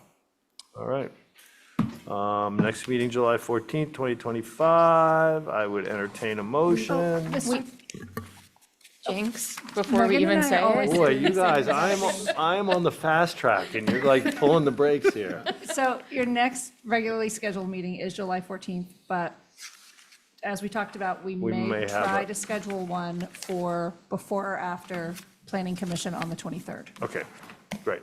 And that's to be determined, but that's the current Yeah, tentative plan. fingers crossed. Awesome. All right. I would entertain a motion. Second. Motion made by John, seconded by Joe. All in favor? Aye. Boom. Get well soon, Nat. Wasn't that terrible, was it? I didn't need to get my coffers. Oh, save them. You will need them at some point. You hold on to those.